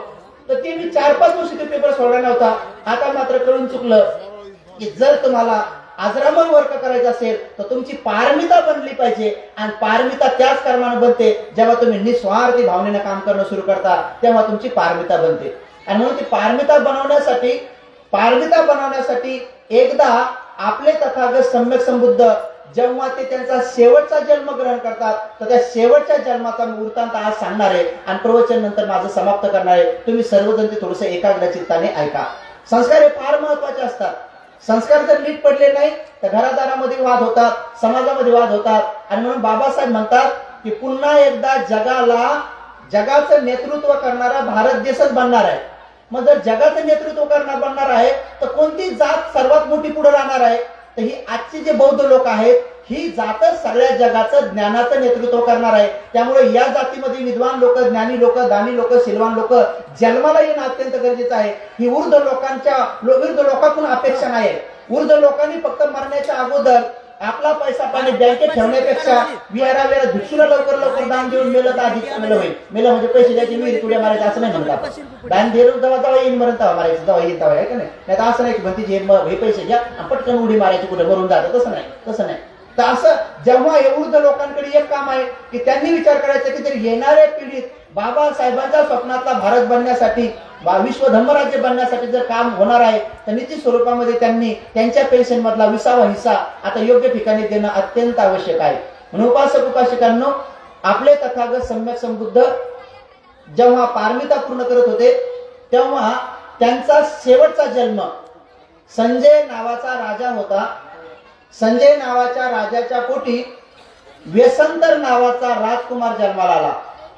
वेसंतर जेव्हा जन्माला आले तर वेसंतराच्या दोन्ही मुठी अशा बांधलेल्या नव्हत्या. वेसंतराचा जेव्हा जन्म झाला तेव्हा त्यांच्या दोन्ही मुठी अशा खुल्या होत्या आणि जसे आईच्या कुशीतून त्यांनी बाहेर प्रवेश केला तर बाहेर आल्याबरोबर त्या आईला बोलले.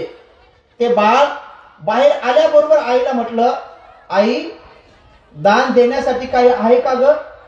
तर तेव्हा ती आई म्हणाली, हे पुण्यवान पुत्र, तुझ्या पुण्याच्या बलाने, तुझ्या या कुशल कर्माच्या बलाने एवढं आहे की या क्षणापासून तुला मृत्यू प्राप्त होईपर्यंत तू रोज 10 दिशाला जरी दान दिलं आणि हात भरून भरून दिलं तरी संपणार नाही एवढं आहे. आई मग जर एवढं आहे तर माझे दोन्ही हात भरून जातील, एवढं ठेव, मला दान द्यायचं आहे. तुरंत बापांनी त्या काळातल्या दान स्वीकारणाऱ्या ज्ञानविद्वान लोकांना बोलवलं आणि जन्मल्याबरोबर त्या बाळाच्या हातानं भरभरून दान दिलं. असे ते वेसंतर त्यांचं नाव ठेवलं आणि तेव्हापासून ते बाळ जन्मल्यापासून दान देऊ लागलं. जसंही वयात आलं तर वयात आल्यानंतर त्या बाळांनी एवढं 10 दिशेला दान दिलं, एवढं दान दिलं की अक्षरशः त्या दानाची महिमा ब्रह्मलोकापर्यंत गेली. ब्रह्मलोकामध्ये विनाश झाला की पृथ्वीवर अशा प्रकारचा संजय राजाच्या पोटी एक राजकुमार जन्मलेला आहे, त्याचं नाव वेसंतर आहे. तो दानच देत आहे. एवढं दान देतो की त्याच्याकडे गेलेल्या कोण्याही माणसाला तो खाली हाताने येऊ देत नाही. आणि जेव्हा त्यांचं लग्न झालं तर तेव्हा त्यांना महादानी अशी एक धर्मान पत्नी मिळाली, तिचं नाव होतं मादनी. वेसंतराची पत्नी मादनी तीही दानामध्ये आपल्या पतीला साथ देऊ लागली. दोघं सकाळी उठले तर रथ जुतायचे आणि या दिशेनं वाटत जायचे, दुसऱ्या दिशेनं वाटत यायचे. संध्याकाळपर्यंत बिचारे रथामध्येच नोकर चाकर सेवक त्यांचे पक्वान घेऊन जायचे. ते दोघं तिकडेच भोजन करायचे आणि संध्याकाळ लोक दानच वाटायचे. असे महादानी म्हणून सगळ्या पृथ्वीवर त्याचा नाव लौकिक झाला. देवलोक सोडून देवलोकाच्या परे ब्रह्मलोकापर्यंत त्यांचा संदेश गेला की पृथ्वीवर आणि आपल्या लोकांमध्ये वेसंतरासारखा दानी कोणी नाही, म्हणून त्यांची घोषणा झाली. एक दिवस संजय राजाच्या बाजूला दुसऱ्या एका राजाचं राज्य होतं. संजय राजाच्या बाजूला दुसऱ्या एका राजाचं राज्य होतं आणि त्या राज्यामध्ये मात्र दुष्काळ पडलेला होता. पण संजय राजाच्या इकडे मात्र एकदम हरभर होतं. इकडे लोक संतुष्ट होते, धन संपदा होती, वेसंतराचा पायगुण होता की तिथं कशाची कमी नव्हती. बाजूच्या राज्यामध्ये एक सभा भरली आणि ते विचार करू लागले की आपल्याकडे दुष्काळ पडलाय, खाण्यापिण्यासाठी नाही, लोक मरत आहेत, आपल्याकडे चोऱ्या चपाट्या होत आहेत. पण संजय राजाच्या दरबारात तिकडच्या नगरात असं होत नाही. याचं कारण काय आहे? खूप वेळपर्यंत मिटिंग चालली. मिटिंग संपल्यानंतर एक मताने एक जण उभा राहिला म्हणे संजय राजाच्या दरबारामध्ये किंवा त्यांच्या राज्यामध्ये सुकाळ आहे, त्यांच्याकडे हराभरा जीवन आहे. कारण त्यांच्याकडे 2 गोष्टी आहेत. एक त्यांच्याकडे वेसंतर राजकुमार पुण्यवान आहे आणि दुसरं त्यांच्याकडे एक पांढरा शुभ्र हत्ती त्यांचं शुभ चिन्ह आहे. जसं आपल्या देशाचं शुभ चिन्ह 4 सिंहाची मुद्रा आहे सारनाथची, तसं त्यांचं चिन्ह पांढरा शुभ्र हत्ती आहे. त्या पांढऱ्या शुभ्र हत्तीमुळं भरभरून पाऊस पडतो आणि म्हणून त्यांना अन्नधान्याची कमी नाही. तर मग म्हणाले, अरे आपल्या राज्यामध्ये असा पांढरा शुभ्र हत्ती कसा प्राप्त केला जाईल? मग ते म्हणाले, पांढरा शुभ्र हत्ती तर प्राप्त केला जाणार नाही, पण आपण त्यांचाच हत्ती आपला करून घेऊ. ते म्हणजे ते कसा केला जाईल? ते कशाला आपल्याला त्यांचा हत्ती देतील? कारण त्यांचा हत्ती जर ते देतील तर मग त्यांच्याकडे दुष्काळ पडेल. मग काय केलं पाहिजे? तर तेवढ्यामध्ये एक जण उठला म्हणे, मी तुम्हाला एक युक्ती सांगतो. कारण त्यांच्याकडे वेसंतर राजकुमार आहे. सकाळी सकाळी एका दात्याचं किंवा एका याचकाचा ड्रेस घाला आणि याचकाचा ड्रेस घालून जा आणि तुम्ही वेसंतर राजकुमारापुढे जाऊन असा हात जोडा आणि म्हणा, वेसंतर राजकुमार आम्हाला दान पाहिजे. तर तो म्हणतो, हा हात पुढे करा, पाणी सोडतो आणि मग त्या हाती मागा तो देऊन टाकतो म्हणे. खरंच असं केलं. त्या राज्यातला एक याचक संजय राजकुमाराचा पुत्र वेसंतर राजकुमार होता. त्यांच्याकडे आला आणि सकाळीच हात जोडले म्हणे स्वामी स्वामी मला तुमच्याकडून दान पाहिजे, तुम्ही महादानी आहात मी असं ओळखलेलं आहे आणि ऐकलेलं आहे. म्हणे हो ते बरोबर आहे, काय पाहिजे? तर तुमचा तो पांढरा शुभ्र हत्ती म्हणे मला दान पाहिजे म्हणे. कर म्हणे हात पुढं केला, पाणी सोडलं आणि जा म्हणे घेऊन. तो हत्ती घेऊन गेला आणि लगेच त्या पूर्ण नगरामध्ये वार्ता पसरली. आपलं शुभचिन्ह देऊन टाकलं, आपलं शुभचिन्ह देऊन टाकलं, आपलं शुभचिन्ह दिलं. तात्काळ सगळी प्रजा एकदम रस्त्यावर आली आणि सगळ्या लोकांनी संजय राजाच्या दारी मोर्चा काढला आणि म्हणे महाराज तुमचा पुत्र दानी आहे, आम्हाला माहित आहे. तुमच्या मुलांना आजपर्यंत जे जे काही दान दिलं त्यांना आमचा काही विरोध नाही, पण आज मात्र आपलं शुभचिन्ह दिलं याला आमचा विरोध आहे. म्हणून काहीही करा, आपलं शुभचिन्ह वापस आणा, नसता तुम्ही राजकुमाराला इथून हाकलून द्या. संजय राजे म्हणे अरे माझा मुलगा खूप चांगला आहे, दानी आहे, जरी हत्ती गेला तरी त्याच्या शुभचिन्हामुळं इथं काही कमी पडणार नाही, तर विश्वास ठेवा. पण लोक म्हणे नाही नाही, जसं आपल्या देशाची सारणाची मुद्रा जर पाकिस्तानला दिली तर आपल्या देशात कसं वादंग उठल, दिली तर किती भयान उठल, कोणी ऐकायला तयार नाही. आपण जरी म्हटलं का अरे धर्माचं आचरण करा आपल्याला प्राप्त होईल, तरी कोणी ऐकायला तयार राहणार नाही. तशा प्रकारे कोणी ऐकायला तयार नाही. मग नंतर म्हणाले की राजकुमाराला हाकलून द्या. तेव्हा संजय राजा व्यसनतराला म्हणतो बाळ इकडे ये, बाळ मला माहित आहे की तू दानी आहेस, तू पुण्यवान आहेस, पण या लोकांना काही कळत नाही. तू एक काम कर, यांचा राग जाईपर्यंत तू एक काम कर, तू वंक पर्वतावर जा. तो म्हणाला ठीक आहे पिताश्री, मी लगेच वंक पर्वतावर जाण्याची तयारी करतो उद्या. आणि मग त्यांनी लगेच वंक पर्वतावर जाण्याची तयारी केली. तेव्हा त्यांची पत्नी मादनी पुढे आली आणि म्हणाली पितामह एक काम करा म्हणे, माझा पती जिथं असेल मी त्यांच्या सोबत जाईल, मला हा महाल वाटणार नाही. जर माझा पती इथं नाही तर मला स्मशानभूमी वाटेल, पण मी जंगलात जरी राहिले तर ते जंगल सुद्धा मला महाल वाटेल, कारण की तिथं माझा पती आहे. म्हणून मला पण जाण्याची अनुमती द्या. तेव्हा व्यसनतर राजकुमार म्हटले नको नको मादनी, तू सुकोमल आहेस, तू माझ्यासोबत येऊ नको, तू काय कर तू इथंच राहते. म्हणून नाही स्वामी, मला या कुठल्या गोष्टीचा मोह नाही, मला इथं तुमच्या सोबतच यायचं आहे आणि मी तुमच्या सोबतच येऊन साथ देणार आहे. आणि मग ती पण निघाली. तोपर्यंत त्यांना 2 मुलं झाले होते. एका मुलाचं नाव होतं जाली कुमार आणि एक पोरगी होती, त्या मुलीचं नाव होतं तन्हाजीना नावाची मुलगी आणि जाली कुमार नावाचा मुलगा.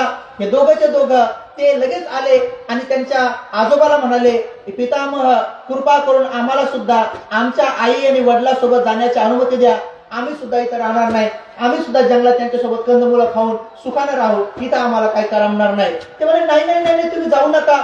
राजकुमार पण म्हणजे नका बाळांनो, तुमचा आजोबा खूप चांगला आहे, हे राजा खूप चांगला आहे, माझा पिता खूप चांगला आहे, माझी आणि तुमच्या आईची आठवण येऊ देणार नाही, तुम्ही कसंही करून इथं राहा. ते म्हणे नाही आम्हाला तुमच्या सोबत यायचंय. शेवटी त्या दोघांनी हट्ट धरला आणि ते 4 जण संजय राजांनी जवळजवळ 10-20 रथ सोन्याने नाण्याने सगळ्या वस्तूने भरून, यांना काही कमी पडू नाही म्हणून त्या दोघांना सगळे रथ भरून सांगते बाळ हे सगळं तू तिथे घेऊन जा, नोकर बी घेऊन जा, हे दास बी घेऊन जा, की जेणेकरून तुला तिथे काही कमी पडणार नाही, म्हणजे तू सगळं तिथं सुखानं राहतील. बिचारे रथात बसले. गावामध्ये नगरामध्ये आणि पूर्ण राज्यामध्ये वार्ता पसरली की अरे अरे अरे आता संजय राजकुमार जो पुत्र आहे त्यांचा व्यसनतर, तो व्यसनतर राजकुमार जो आहे तो व्यसनतर राजकुमार आता चालला, डबल आपल्याला दान घेण्याची संधी मिळणार नाही. आता दानाची आपली जी काही सिस्टीम आहे ती आता बंद पडेल आणि म्हणून आपण एक काम करा, आजच आपण दान मागण्यासाठी चला. म्हणून सगळ्या लोकांनी एकदम अशी लाईन लावली दान मागण्यासाठी. आणि जसे राजाचं याच्यापासून महालापासून निघाले तर त्या वंक पर्वतावर जाईपर्यंत दान देत गेले. तर सगळे रथ संपत, सगळं सोनं संपत, सगळं धान्य संपत, शेवटी नोकर चाकर संपत वंक पर्वतावर जाऊस तर फक्त त्यांच्याकडे एक रथच उरला. तेवढा एक रथ. तरी दोघांच्या चेहऱ्यावर प्रसन्नता होती, दोघं खुश होते, आनंदी होते, दोघांमध्ये थोडी नाराजी नव्हती. आणि दोघं दानदात देत गेले आणि शेवटी एक रथ होता. आणि जसंही वंक पर्वतावर जायचंय तिथे एक कुबडा माणूस आला आणि म्हणे महाराज मला चालायला लय त्रास होतो, मला चालायला खूप त्रास होतो, तर कृपा करून तुम्ही एक काम करा, एवढा जो रथ आहे मला देऊन टाका. लगेच काय झालं, लगेच व्यसनतर राजकुमार खाली उतरले, मादनीला पण खाली घेतलं आणि 2 लेकरं पण घेतले आणि तो रथ त्यांना देऊन टाकला.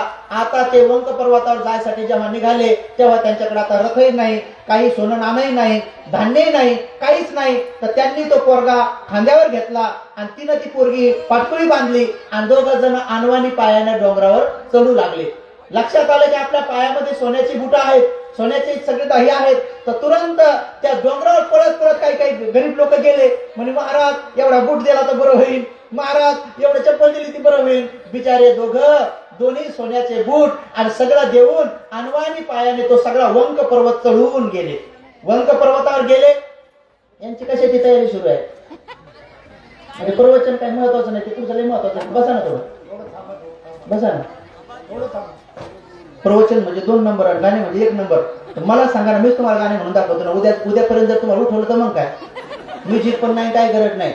महाराष्ट्रातला कोणता बी गायकांना आणि त्याला म्हणा एकट्याने म्युझिक वाजवून दाखवतो. माझ्याकडे पेटी बी आहे, सगळे पेटी बी आहे, तुमतून तारे तुमतून सगळेच आहे. तुम्हाला सकाळपर्यंत उठू देत नाही कोणाला एखाद्या सकाळपर्यंत. तर त्यामुळं थोडं थांबा जरा. गायक एवढं इम्पॉर्टंट का, गायक लोक दारू पितात, आम्ही दारू नाही पित. त्यामुळे दारू न पिणाऱ्या लोकांचं ऐकलं पाहिजे, दारू पिणाऱ्याचं कमी ऐकलं पाहिजे. हा, तुम्हाला जर हळूहळू सांगलं. अनेक गायक लोक काऊन मरू लागले, कारण ते दारू पितात. लक्षात. मग दारू पिणाऱ्या लोकांना लाखो रुपये, करोड रुपये. सुषमा अंधारे आज जेव्हा प्रसिद्ध होती तेव्हा सुषमा अंधारेला लोक 14,000 रुपये द्यायचे. आणि आम्ही सगळे भंतीजी धमशिव भंतीजी पासून आमच्या सगळ्या भंतीजींना 500 आम्हाला तर 50 रुपये भेटायचे तेव्हा. म्हणजे बघा, सुषमा अंधारेला 14,000 आणि आम्हाला 50 रुपये. आणि मग लोक मला विचारायचे, भंतेजी भारत बौद्ध मे कधी होईल. मला तिला विचारा, आम्हाला काय सांगा. पैसे तिकडं विचारता, आम्हाला इकडं. लक्षात. आज सुषमा अंधारे कुठे आहे. आज तेव्हा मी सांगत होतो मला, हे सरनारायण भंतेजी मला म्हणे, ज्ञानरक्षी तू काय तिच्या विरोधात सारखं बोलतो, काय बोलतो. वारा येऊ लागली तेव्हा देणार नाही. म्हणलं भंतेजी तुम्हाला इतिहास माहित नाही, इथे सगळे बँक बॅलन्स वाढतील, हे काही काम करणार नाही म्हणलं. त्यामुळं बाहेरच्या माणसाने जर निळा टीका लावला तर आपल्याला फार नवल वाटतंय. पण निळ्या टीकात जर एखादी म्हातारी जीवन भरमेली तर तुम्हाला त्याचं महत्व कळणार नाही. आपल्या समाजातून काम करणाऱ्या भिक्षूंबद्दल तुम्हाला महत्व वाढणार नाही. पण दुसऱ्या जातीतून एखादा माणूस येऊ द्या, भाषण देऊ द्या, भाषण दिले तर त्याचा रेट वाढेल. मी जर कपडे घालून महाराज जर झालो ना, तर मला आताच्या आता 50-60 लाख रुपये फी भेटेल माझी. 50-60 लाख. तुम्हाला फुकट शिकवतो याचं महत्व नाही तुम्हाला. मला फक्त 3 महिने महाराज होऊ द्या आणि फक्त जटा घालू द्या. एकदम अशी येडे करून सोडतो लोक मी, माहिती का. फक्त मला महाराज होण्याची अनुमती द्या, फक्त 3च महिने. बाकी मी माझं ब्रह्मचर्य पालन करी, सगळेच केले. पण एकदम 50-60 लाख रुपये फी मिळून जाईल. त्या 50-60 लाख रुपयावर येतात ते जर आम्ही सगळे भिक्षू लोक पाणी सोडतो. केवळ त्यासाठी बाबासाहेब आदेश, तेवढ्यासाठी ही स्टोरी सांगू लागलो तुम्हाला, की आदेश जर पालन केला नाही तर काय होतंय. आदेश जर पालन केला नाही बापाचा, बाप कोण आहे सध्या, बाबासाहेब. जर बापाचा आदेश पालन केला नाही तर काय संकट येते याचा तुम्ही विचार करा. यांच्या प्रति मैत्री, बिचाऱ्यांप्रती असं राग नाही, मैत्री. तर म्हणून उपासक उपासिकांनो, जेव्हा ते वंक पर्वतावर गेले, वंक पर्वतावर गेल्यानंतर त्यांनी पर्णकुटी बनली, कंदमुळं खाऊ लागले आणि ते बिचारे लेकरांना कंदमुळं देऊ लागले, दोघं राहू लागले. त्या अनवाणी पायाने चालत जाऊन त्यांच्या चेहऱ्यावर प्रसन्नता होती. दोघं नवरा बायको ध्यान करू लागले. ध्यान करताना त्यांनी कधी असा विचार नाही केला, लोकांबद्दल राग नाही केला की ह्या लोकांनी आपल्याबद्दल राग का केला, आपण दानाचे आपल्या विरोध का केला, असं त्यांनी कधी मनात आणलं नाही. त्यांनी मैत्री केली. एक दिवस काय झालं, तिकडं दूरच्या गावामध्ये एक जुजक नावाचा ब्राह्मण राहत होता. त्या जुजक ब्राह्मणाने माधुगिरी करून 100 काश्य पण कमावले होते. त्याला कुठंतरी दूर असं कुंभमेळ्यात जायचं होतं, तिथं जायचं होतं. म्हणून त्याला ते 100 रुपये सांभाळता येत नव्हते. म्हणून त्याला दुसऱ्या ब्राह्मणाजवळ ठेवायला दिले. त्या ब्राह्मणाने याला येऊन तो 100 रुपये खर्चून टाकले. हा जुजक ब्राह्मण जेव्हा आला आणि 100 रुपये मागू लागला तेव्हा हा म्हणे की मी खर्चून टाकले, मग माझ्या 100 रुपयाच्या बदल्यामध्ये काय देतो. तर म्हणे माझ्याकडे देण्यासारखं काही नाही, पण ही 16 वर्षाची माझी पोरगी आहे, हीच तू बायको करून घेऊन जा. म्हणून 90 वर्षाच्या जुजक ब्राह्मणाला 16 वर्षाची पोरगी देऊन टाकली. ती 16 वर्षाची पोरगी सुखाने राहू लागली बिचारी. जाऊ दे, बापान दिलं गेले. पण जेव्हा ती धुणं घ्यायला जायची, जेव्हा ती बाहेर पाणी आणायला जायची, तेव्हा कोणी पाहिला तिला विचारायचं, बाई तू कोणाची कोण. तर तेव्हा ती सांगायची मी जुजक ब्राह्मणाची बायको आहे. तर तेव्हा लगेच लोक तिच्या मायबापाला नाव ठेवायचे की तुझे मायबाप दुष्ट आहेत, अशा म्हाताऱ्याच्या हवाली तुला करून दिले, त्यांना कळत नाही का. आणि रोज तिच्या मायबापाला बोलणे खावा लागायचे. तिला टेन्शन आलं. एक दिवस घरी आली आणि जुजक ब्राह्मणाला म्हणे की मी काय उद्यापासून पाण्याला जात नाही आणि मी काय उद्यापासून धुण्याला जात नाही. मला तुमच्या बरोबर राहण्यासाठी काही प्रॉब्लेम नाही, पण मला लय महिला नावं ठेवतात, म्हणून माझ्या हाताखाली 2 माणसं आणा, 2 लेकरं आणा. एक पोरगा आणा बाहेरचे काम करण्यासाठी आणि घरातले काम करण्यासाठी आणा म्हणे.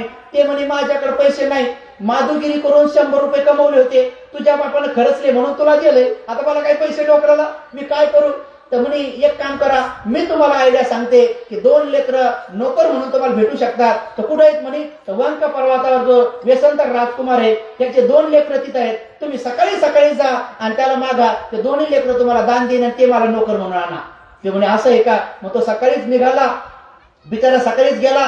डोंगराच्या कडेला असलेल्या लोकांनी म्हटले कुठं चालला, सगळं काही लुटलं म्हणे. आता त्यांच्याकडे काय नाही, काय घ्यायला जाता म्हणे. नाही म्हणे, मी त्यांना चांगला निरोप घेऊन चाललो म्हणे. बिचारा लपत वर गेला. तेव्हा हे ध्यानाला बसले होते व्यसंतर राजकुमार. व्यसनतर राजकुमार ध्यानाला बसले होते. मादनी त्या दिवशी फळं आणण्यासाठी गेल्या होत्या, त्यांची पत्नी आणि दोन्ही लेकरं बिचारे बापाच्या अवतीभोवती खेळत होते पर्णकुटीमध्ये. राजकुमाराचे लेकर आहेत पण पर्णकुटीमध्ये खेळत आहेत. आणि मग जेव्हा हा गेला ब्राह्मण सकाळी सकाळी आणि तेव्हा जाऊन म्हणे की मी असं ऐकलंय की तुम्ही महादानी आहात, तुमच्या दानाची चर्चा ब्रह्मलोकापर्यंत गेलेली आहे. तर हो म्हणे, खरंय खरंय, मला दान पाहिजे म्हणे. काय पाहिजे सांगा म्हणे. तर तुमचे हे दोन्ही लेकरं दान पाहिजे म्हणे. तुमचे हे दोन्ही लेकरं दान पाहिजे म्हणे. कशाला पाहिजे? माझ्या बायकोच्या हाताखाली काम करायला पाहिजे. असं ऐकल्याबरोबर ते खेळणारे पोरं पटकन जाळीत जाऊन लपले. ते म्हणे आपला बाप दानी आहे म्हणे, आपल्याला नक्की देणार म्हणे, 100% देऊन टाकणार आहे म्हणे. ते बहिणीला घेऊन ते बिचारे दोघं जाळीत लपले आणि तिथं जाऊन असे सश्यासारखे लपले आणि थरथर हालू लागले, घाबरू लागले आणि दोघं विचार करू लागले आपला बाप दानी आहे म्हणे, 100% आपल्याला दान देऊन टाकणार आहे म्हणे, उद्या आपल्या मायबापाची ताकद उठवणार आहे म्हणे. आता याच्यासोबत काय आहे काय नाही म्हणे, पण आपल्याला माहित आहे की आपला बाप दान देणार म्हणजे देणार आहे म्हणे. आणि म्हणून लपून बसले. तेवढ्यात व्यसनतर राजकुमार म्हणाले की तुम्हाला मी दान देतो पण थोडं थांबा ना म्हणे, माझी पत्नी फळं आणायसाठी गेली, ती जर आली तर आम्ही दोघं पती पत्नी तुमच्या हातात पाणी सोडतो आणि मग तुम्हाला दान देतो. ते म्हणे नाही नाही नाही नाही, पत्नीचं काय खरं नाही, पत्नीचं काय खरं नाही.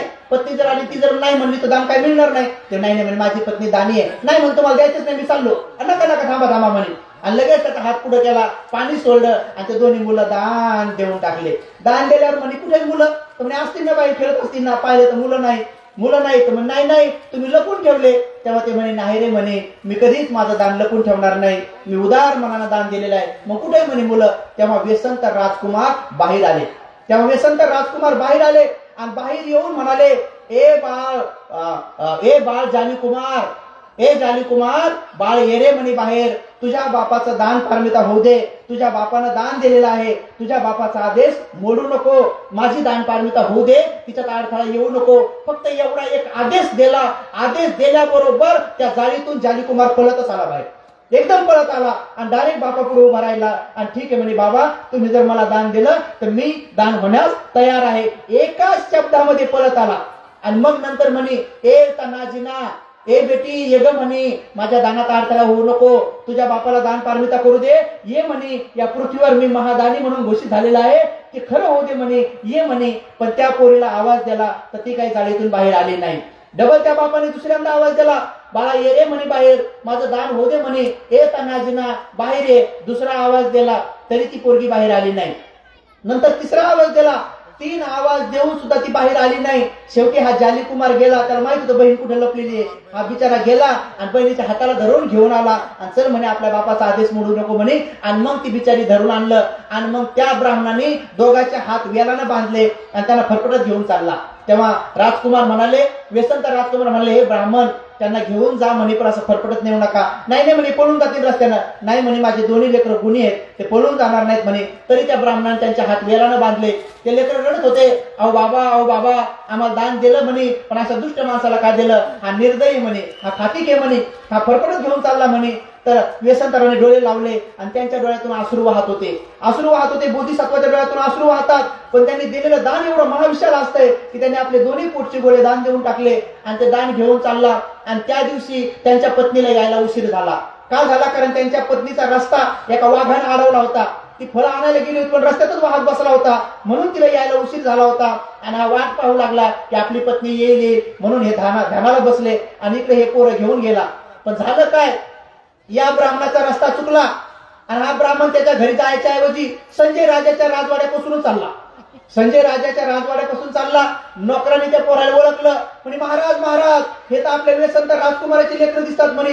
हो म्हणे, धरा म्हणे, पकडा म्हणे. त्याला पकडलं आणि का म्हणे, माझे लेकरं घेऊन चालला म्हणे. त्यांना तू चोरून का चालवलं? तर नाही म्हणे, मी चोरून नाही चालवलं, यांच्या बापाने मला हे दान दिले. तर संजय राजा म्हणे, हो बापा, आपला पोरगा हे दान दिला असेल म्हणे, दान खरं आहे, दान दिलंच असेल. त्या पोराने विचारलं, तुला दान दिलं का? ते हो म्हणे, आमच्या बापाने आम्हाला दान देऊन टाकले यांना. मग त्याला बसवलं, त्याला पाणी पाजलं आणि त्याला विचारलं की तू माझे दोन्ही लेकरं तू दान घेऊन चालला, तू तुला कशासाठी घेऊन चालला? मग तो म्हणे, माझ्या बायकोच्या हाताखाली मला हे 2 नोकर पाहिजे म्हणून मी घेऊन चाललो. तर संजय राजा म्हणे, अरे भल्या माणसा, मग जर तुझ्या बायकोच्या हाताखाली पाहिजे तर इथंच बस म्हणे. त्याने लगेच आदेश दिला की आजच्या आज या ब्राह्मणाला 7 मजली बिल्डिंग बांधून द्या, 7 मजली बिल्डिंग बांधून द्या आणि प्रत्येक मजल्यामध्ये 2-2 सेवक ठेवा, माझी पोरं घेऊन दे म्हणे. माझी पोरं नेऊ नको. आणि संजय राजाने ते दोन्ही पोरं सोडून घेतले. बदल्यामध्ये त्याला 7 मजली घर बांधून दिलं. प्रत्येक मजल्यावर नोकर चाकर ठेवले आणि त्याला पुढे कुठलीच अडचण येणार नाही एवढं देऊन टाकलं. लेकरं सोडून घेतले. पुढे जेव्हा ब्रह्मलोकामध्ये लेकरं दान दिल्यानंतर जेव्हा ध्यानस्थ बसलेले होते शंकरराव देवराज, तेव्हा त्यांचं आसन गरम झालं आणि तेव्हा त्यांनी पाहिलं की पृथ्वीवर एवढं मोठं महादान कोण केलंय. तर दोन्ही लेकरं दान दिले. तेव्हा त्यांना कळलं की आणखी बी एक मोठं दान होणार आहे आणि फार अवघड होईल. म्हणून त्यांनी काय केलं, आपलं रूप बदललं, माणसाचं रूप धारण केलं आणि सकाळी सकाळीच ते आले आणि येऊन लगेच व्यसनतरा पुढे उभे राहिले आणि म्हणे मला दान पाहिजे. म्हणे हो म्हणे मी दान देतो, माझ्याकडे जे आहे ते मागा म्हणे. तर आम्हाला तुमची ही पत्नी दान पाहिजे म्हणे. काय म्हणे, ही तुमची पत्नी दान पाहिजे म्हणे. यांनी विचारलं ही पत्नी माझी तुम्हाला दान पाहिजे, काही हरकत नाही म्हणे. दुसऱ्या क्षणात ती पत्नी थरथर हलू लागली. तिच्या लक्षात आलं की आपला पती एवढा दानी आहे की हा नक्की आणि नक्की मला दान देऊन टाकणार आहे, देणारच आहे, 100% देणार आहे. आणि जेव्हा मग त्यांनी हात पुढे केला, यांनी पाणी हातावर सोडलं आणि म्हणे की आजपासून ही माझी मी पत्नी तुम्हाला दान देऊन टाकतो. या पृथ्वीवर एकमेव व्यसनतर राजकुमार आहेत, व्यसनतर आहेत की त्यांनी आपले दोन्ही पोटचे पोरं दान केले आणि त्यांनी आपली पत्नी दान केली. जशी पत्नी दान केल्याबरोबर त्या ब्रह्मदेव शंकरदेवराजांनी आपलं रूप बदललं, माणसाचं रूप धारण केलं आणि लगेच व्यसनतराला म्हणे की आता तुम्ही मला ही दान दिली पण मी बहीण म्हणून स्वीकारली. तुम्ही मला ही दान दिली पण मी बहीण म्हणून स्वीकारली. आता मात्र ही बहीण मी तुमच्याजवळ ठेवतो पण ही वस्तू डबल दोनदा दान देता येणार नाही. आता तुम्हाला डबल कोणाला दान देता येणार नाही, कारण एक वस्तू दोनदा दान द्यायची नसते. कारण त्या शंकरदेवराजाला माहित होतं माझ्याशिवाय जर दुसरं कोणी गेलं तर या बिचारीला दान घेऊन जाईल आणि अघटित होऊन जाईल, यांची पारमिता होणार नाही. म्हणून त्यांनी स्वतःहून दान घेण्यासाठी आले आणि त्यांनी आपली पत्नी पण दान दिली. आणि ती पत्नी दान दिल्यानंतर मग ते दोघं पती पत्नी गुण्यागोविंदाने राहिले आणि तिथून त्यांनी शरीर सोडलं. आणि शरीर सोडल्यानंतर तुषित देवलोकात गेले आणि तुषित देवलोकात गेले आणि तिथं ते सुमेध नावाचे ऋषी म्हणून जेव्हा महामायाला स्वप्न पडलं तेव्हा त्यांनी पांढरा शुभ्र हातीत म्हणून कमलाचं फूल सोंडेत घेऊन ते स्वप्नामध्ये आले आणि ते म्हणाले माझा शेवटचा जन्म पृथ्वीवर घ्यायचा आहे. तर तेव्हा शेवटचा जन्म त्यांनी व्यसनतर म्हणून घेतला. मग नंतर ते तिथं तुषित देवलोकात गेले आणि तिथून सीधे आले तर सिद्धार्थ गौतम म्हणून आले. तर पुढे त्यांनी सांगितलं की मीच तो व्यसनतर होतो. आणि तेव्हा सिद्धार्थ गौतम झाल्यानंतर तीच ती मागणी पुढे यशोधरा झाली आणि तोच जाली कुमार जो होता तो राहुल झाला. परंतु बापाचा आदेश पाळला नाही म्हणून त्याच्या पोटी एक पोरगी आली नाही, नाहीतर त्यांना एक मुलगी पण होणार होती. काय होणार होती, एक मुलगी पण होणार होती. त्यांना एक मुलगा झाला राहुल नावाचा, तर तो जाली कुमारचा होता, तोच राहुल झाला. पण त्यांना ती कन्हाजीना नावाची पोरगी होणार होती, पण तिला बापाचा आदेश पाळला नाही म्हणून तिला बापाच्या गोत्रात कुळात येता आलं नाही, तिला अनंत होता आलं नाही. त्या बिचारीला ते पुण्य प्राप्त करता नाही आलं. तसंच बाबासाहेबांनी हा भारत बौद्धमय करण्यासाठी आणि हे धम्ममिशन आपल्याला पुढे नेण्यासाठी बाबासाहेबांनी आपल्याला हे पूर्णचे पूर्ण काम 22 प्रतिज्ञेच्या अनुषंगाने दिले. जर का आपण बाबासाहेबांचा आदेश पाळला नाही तर पुढे चालून तुम्हाला बाबासाहेबांच्या कुळात, बाबासाहेबांच्या गोत्रात, बाबासाहेबांच्या गावात हे जम्बूद्वीपात जन्म मिळणार नाही. अनेक लोक भटकंती करतील आणि त्यांचं जीवन बिचाऱ्यांचं असंच भटकंती होईल. म्हणून तुम्हाला मी आजच्या क्षणी असा एक धम्मादेश देतो की तुम्ही सगळेजण बाबासाहेबांप्रती अशी आगाध श्रद्धा उत्पन्न करा की जेणेकरून जेव्हा कधी आपण मनुष्य लोकांमध्ये येऊ, जेव्हा बाबासाहेब सम्यक संबुद्ध असतील तेव्हा मनुष्य लोकात येऊ. मी तर स्वतः अधिष्ठान केलं, अनेक लोक ते अधिष्ठान करू ना करू, पण मी स्वतः एक अधिष्ठान केलं की येणारे जेव्हा मैत्री बुद्ध राहतील त्यांचा आनंद सारखा एक सेवक राहील, आनंदासारखा एक सेवक राहील. त्या सेवकाचं नाव राहणार आहे सिंह. तर तो सिंह बनण्याचं मी स्वतः अधिष्ठान केलेलं आहे की येणाऱ्या बुद्धाचा आनंद सारखा सेवक मी बनेल आणि मी माझी पारमिता पूर्ण करत आहे. तुम्ही पण तुमच्या पारमिता पूर्ण करा. म्हणून जे लोक अधिष्ठान करतात ते बाबासाहेबाचं कुळ, गोत्र आणि गाव सोडत नाही नसतात. अनेक लोक जम्बूद्वीप सोडून जन्माला येतील आणि जेव्हा जम्बूद्वीप सोडून जन्माला येतील तर तेव्हा 3 रत्नाचे शरण मिळणार नाही, पंचशील मिळणार नाही, अष्टशील मिळणार नाही आणि त्यांचं जीवन वाया गेल्याशिवाय राहणार नाही. म्हणून उपासक आणि उपासिकांनो आजच्या क्षणी तुम्हाला सांगतो, अनेक लोकांनी बौद्ध धर्म स्वीकारला पण काही लोकांनी कसा स्वीकारला तर त्याचं एक छोटंसं तुम्हाला उदाहरण सांगून नंतर प्रवचन समाप्त करतो. की आकाश मार्गे एक भिंगोटा चालला होता.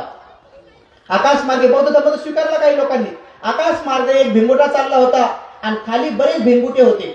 आकाश मार्गे चालणारा भिंगुटा हा फुलात राहत होता. आकाश मार्गे चालणारा भिंगुटा भवरा तो फुलात राहत होता. त्या फुलातला गुलकंद खात होता आणि फुलातच स्वर्गाची झोप घेत होता. त्याने वरून पाहिलं तर खाली त्याचे भाऊबंद त्याला दिसले, काही भिंगुटे, काही भवरे दिसले. तर ते शेणाचे गोळे आणि घाणीचे गोळे करून असे पायाने लोटत लोटत लोटत चालले होते. त्याने वरून पाहिलं की अरे माझे भाऊबंद असं काऊन करू लागले, हे गोळे गोळे बनवले तर लोटत लोटत चालले. तो भिंगुटा खाली उतरला आणि त्यांनी विचारलं, ए भावांनो, ए बहिणींनो, तुम्ही काय काम करत आहात? तर म्हणे आम्ही एक काम करत आहोत, हे आमचं खाद्य घेऊन चाललो. तुम्ही घाण खाता म्हणे हो. तुम्ही हे नरक खाता म्हणे हो. तुम्ही राहता कुठं? तर गोळ्या गोळ्याचीच बेडरूम, गोळ्या गोळ्याचीच किचन रूम, असं गोळ्या गोळ्याचा नळा आणि त्याच्यात गोळे गोळे गोळे गोळे गोळे तिच्यातच राहतो ते सगळे. अरे अरे अरे अरे अरे तुम्ही नरकात राहता, नरक खाता म्हणजे मग. तर म्हणे चला चला म्हणे तुम्ही एक काम करा. त्या भिंगुट्याने त्या सगळ्यांना उपदेश दिला, प्रवचन दिलं. उद्यापासून तुम्ही एक काम करा, उद्या मी तुम्हाला सगळ्यांना घ्यायला येईल. तुमचं हे नरक खाणं सोडून द्या, नरकात राहणं सोडून द्या. मी तुम्हाला उद्या स्वर्गाची झोप देतो आणि तुम्हाला अमृततुल्य भोजन देतो. तुम्ही माझ्यासोबत उद्या या. सगळ्यांना त्यांनी भाषण दिलं आणि इतक्या वाजता मी तुम्हाला घ्यायला येईल. आणि सगळ्यांनी भाषण ऐकलं आणि सगळ्यांना पटलं. ते म्हणजे अरे उद्या तो आपला भाऊ आपल्याला घ्यायला येणार आहे. सगळेजण तयार झाले. पण कधी चांगल्या कामामध्ये एखाद्या माणसाला अडथळा येतोच. तो अडथळा येतो. तर त्या सगळ्या भिंगुट्यामध्ये मी एक भिंगुटा असा कलाकार होता. अरे म्हणे आपल्याला तो नेऊ तर लागलाय म्हणे, पण उद्या जेवण देतो का नाही काय माहित, काय खरं आहे काय खोटं आहे म्हणे, त्याचं काय बरोबर आहे म्हणे, भरोसा आहे म्हणे. तर म्हणे बाबा आपण काही करू म्हणे, त्याचं तो काही करू. हा भिंगुट्याने एक मोठा बगीचा पाहिला आणि सगळ्या भावंडाला बसता येईल एवढे फुलंही पाहिले. आणि दुसऱ्या दिवशी ठरलेल्या टायमावर आला आणि आल्याबरोबर भावांनो बहिणींनो तुम्ही तयार आहात का म्हणे आम्ही तयार आहे म्हणे. पण इकडचा जो शंकावाला भिंगुटा होता यानं काय विचार केला की काही असो नसो आपल्या पायामध्ये एवढा एक घाणीचा गोळा न्यायचा संघ, तिकडे काही भेटो नाही भेटो आपला आपण खाऊन घेऊ वाचा आहे का नाही. हा बाकीच्या सगळ्यांना सांगितलं भावांनो तयार आहे का, मी तयार आहे. तर उडा म्हणे माझ्या बरोबर. सारे भिंगुटे त्याच्याबरोबर उडले आणि एक भिंगुटा घाणीचा गोळा घेऊन उडला. त्याला सगळं ठळक घाणीचा गोळा. आणि हे गेला चला म्हणजे एका फुलावर एक जण बसा. सगळेजण एका फुलावर बसले आणि हाही फुलावर बसला, तो घाणीचा गोळा घेऊन बसला. त्यामुळे बाकी सगळ्यांना गुलकंद खायला मिळाला. याचं गुलकंद हे मिक्स झालं, तिसरं झालं पदार्थ तयार, तिसरं झालं. जसं आता तुम्ही विचार करा ना, समजा श्रीखंड आणि लहान लेकराचं पिळकलेलं खंड, हे दोन्ही जर मिक्स केलं तर काय सांगा बरं. विचार करा बरं तुम्ही किती अवघड काम होत आहे का नाही. किती काय पण ते सांगता येतं ते पदार्थ काय, तर नाव काय द्यावं काय का नाही. उद्या शोधतो त्याचं नाव, उद्या सांगतो मला त्याचं नाव उद्या. आता नावच काय द्यावं आहे का नाही, अवघडच काम आहे का नाही. श्रीखंड समजा तिच्यात मिक्स केलं, हे लहान लेकराचं आहे का नाही अवघडच काम. हा तर त्यामुळं आता एवढं भारी अमृत तुल्य त्या फुलाचा गुलकंद आणि हा घेऊन बसलाय घाणीचा गोळा.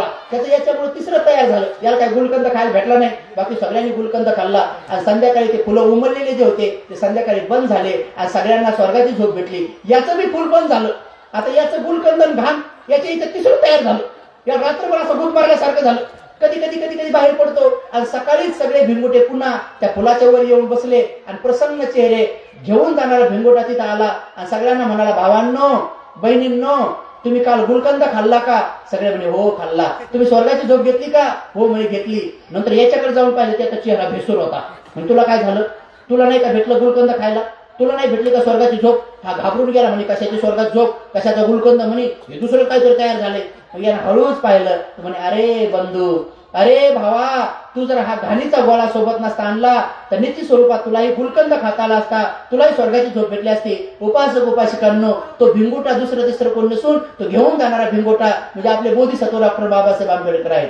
तो घेऊन जाणारा भिंगोटा म्हणजे आपले बोधिसत्व बाबासाहेब आंबेडकर आहेत. आणि ते गुलकंद फुल बगीचा दुसरं तिसरं काही नसून आपला भगवान बुद्धाचा सद्धम्म आहे. आणि तो घाणीचा गोळा घेऊन गेलेला जो भिंगोटा आहे तर हिंदू धर्माच्या घाणीचे संस्कार, हिंदू धर्माचे घाणीचे संस्कार म्हणजे कर्मकांड बुवाबाजी हे संस्कार घेऊन काही लोक बौद्ध धर्माच्या फुलावर उतरले आणि म्हणून त्यांना धड इकडचा बी लाभ नाही आणि तिकडचा बी लाभ नाही. त्यामुळे ते अर्धवटच आहेत. आणि मग ते म्हणतात बाई तुमचं तर लय चांगलं चाललंय पण आमचं काय करणं माहिती आहे, आम्हाला काहीच लाभ नाही होऊ लागला. कशामुळे नाही, कारण की त्यांनी ते नीट संस्कार धरले नाही. म्हणून मी कालही तिथं सांगितलं की आम्ही एका उपासकाच्या घरी भोजनाला गेलो तर लहान लेकराला संस्कार नाही.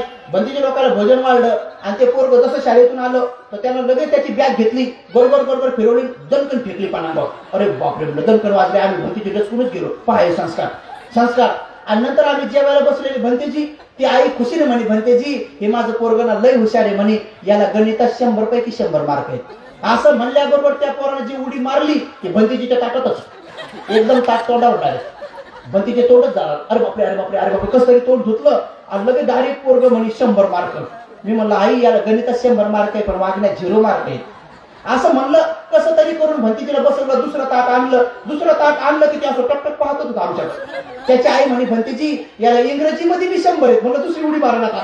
आम्ही आमचं ताटच झाकले. बापरे मुला काही दुसरी उडी मारायचं ताटामध्ये अवघड काम होईल.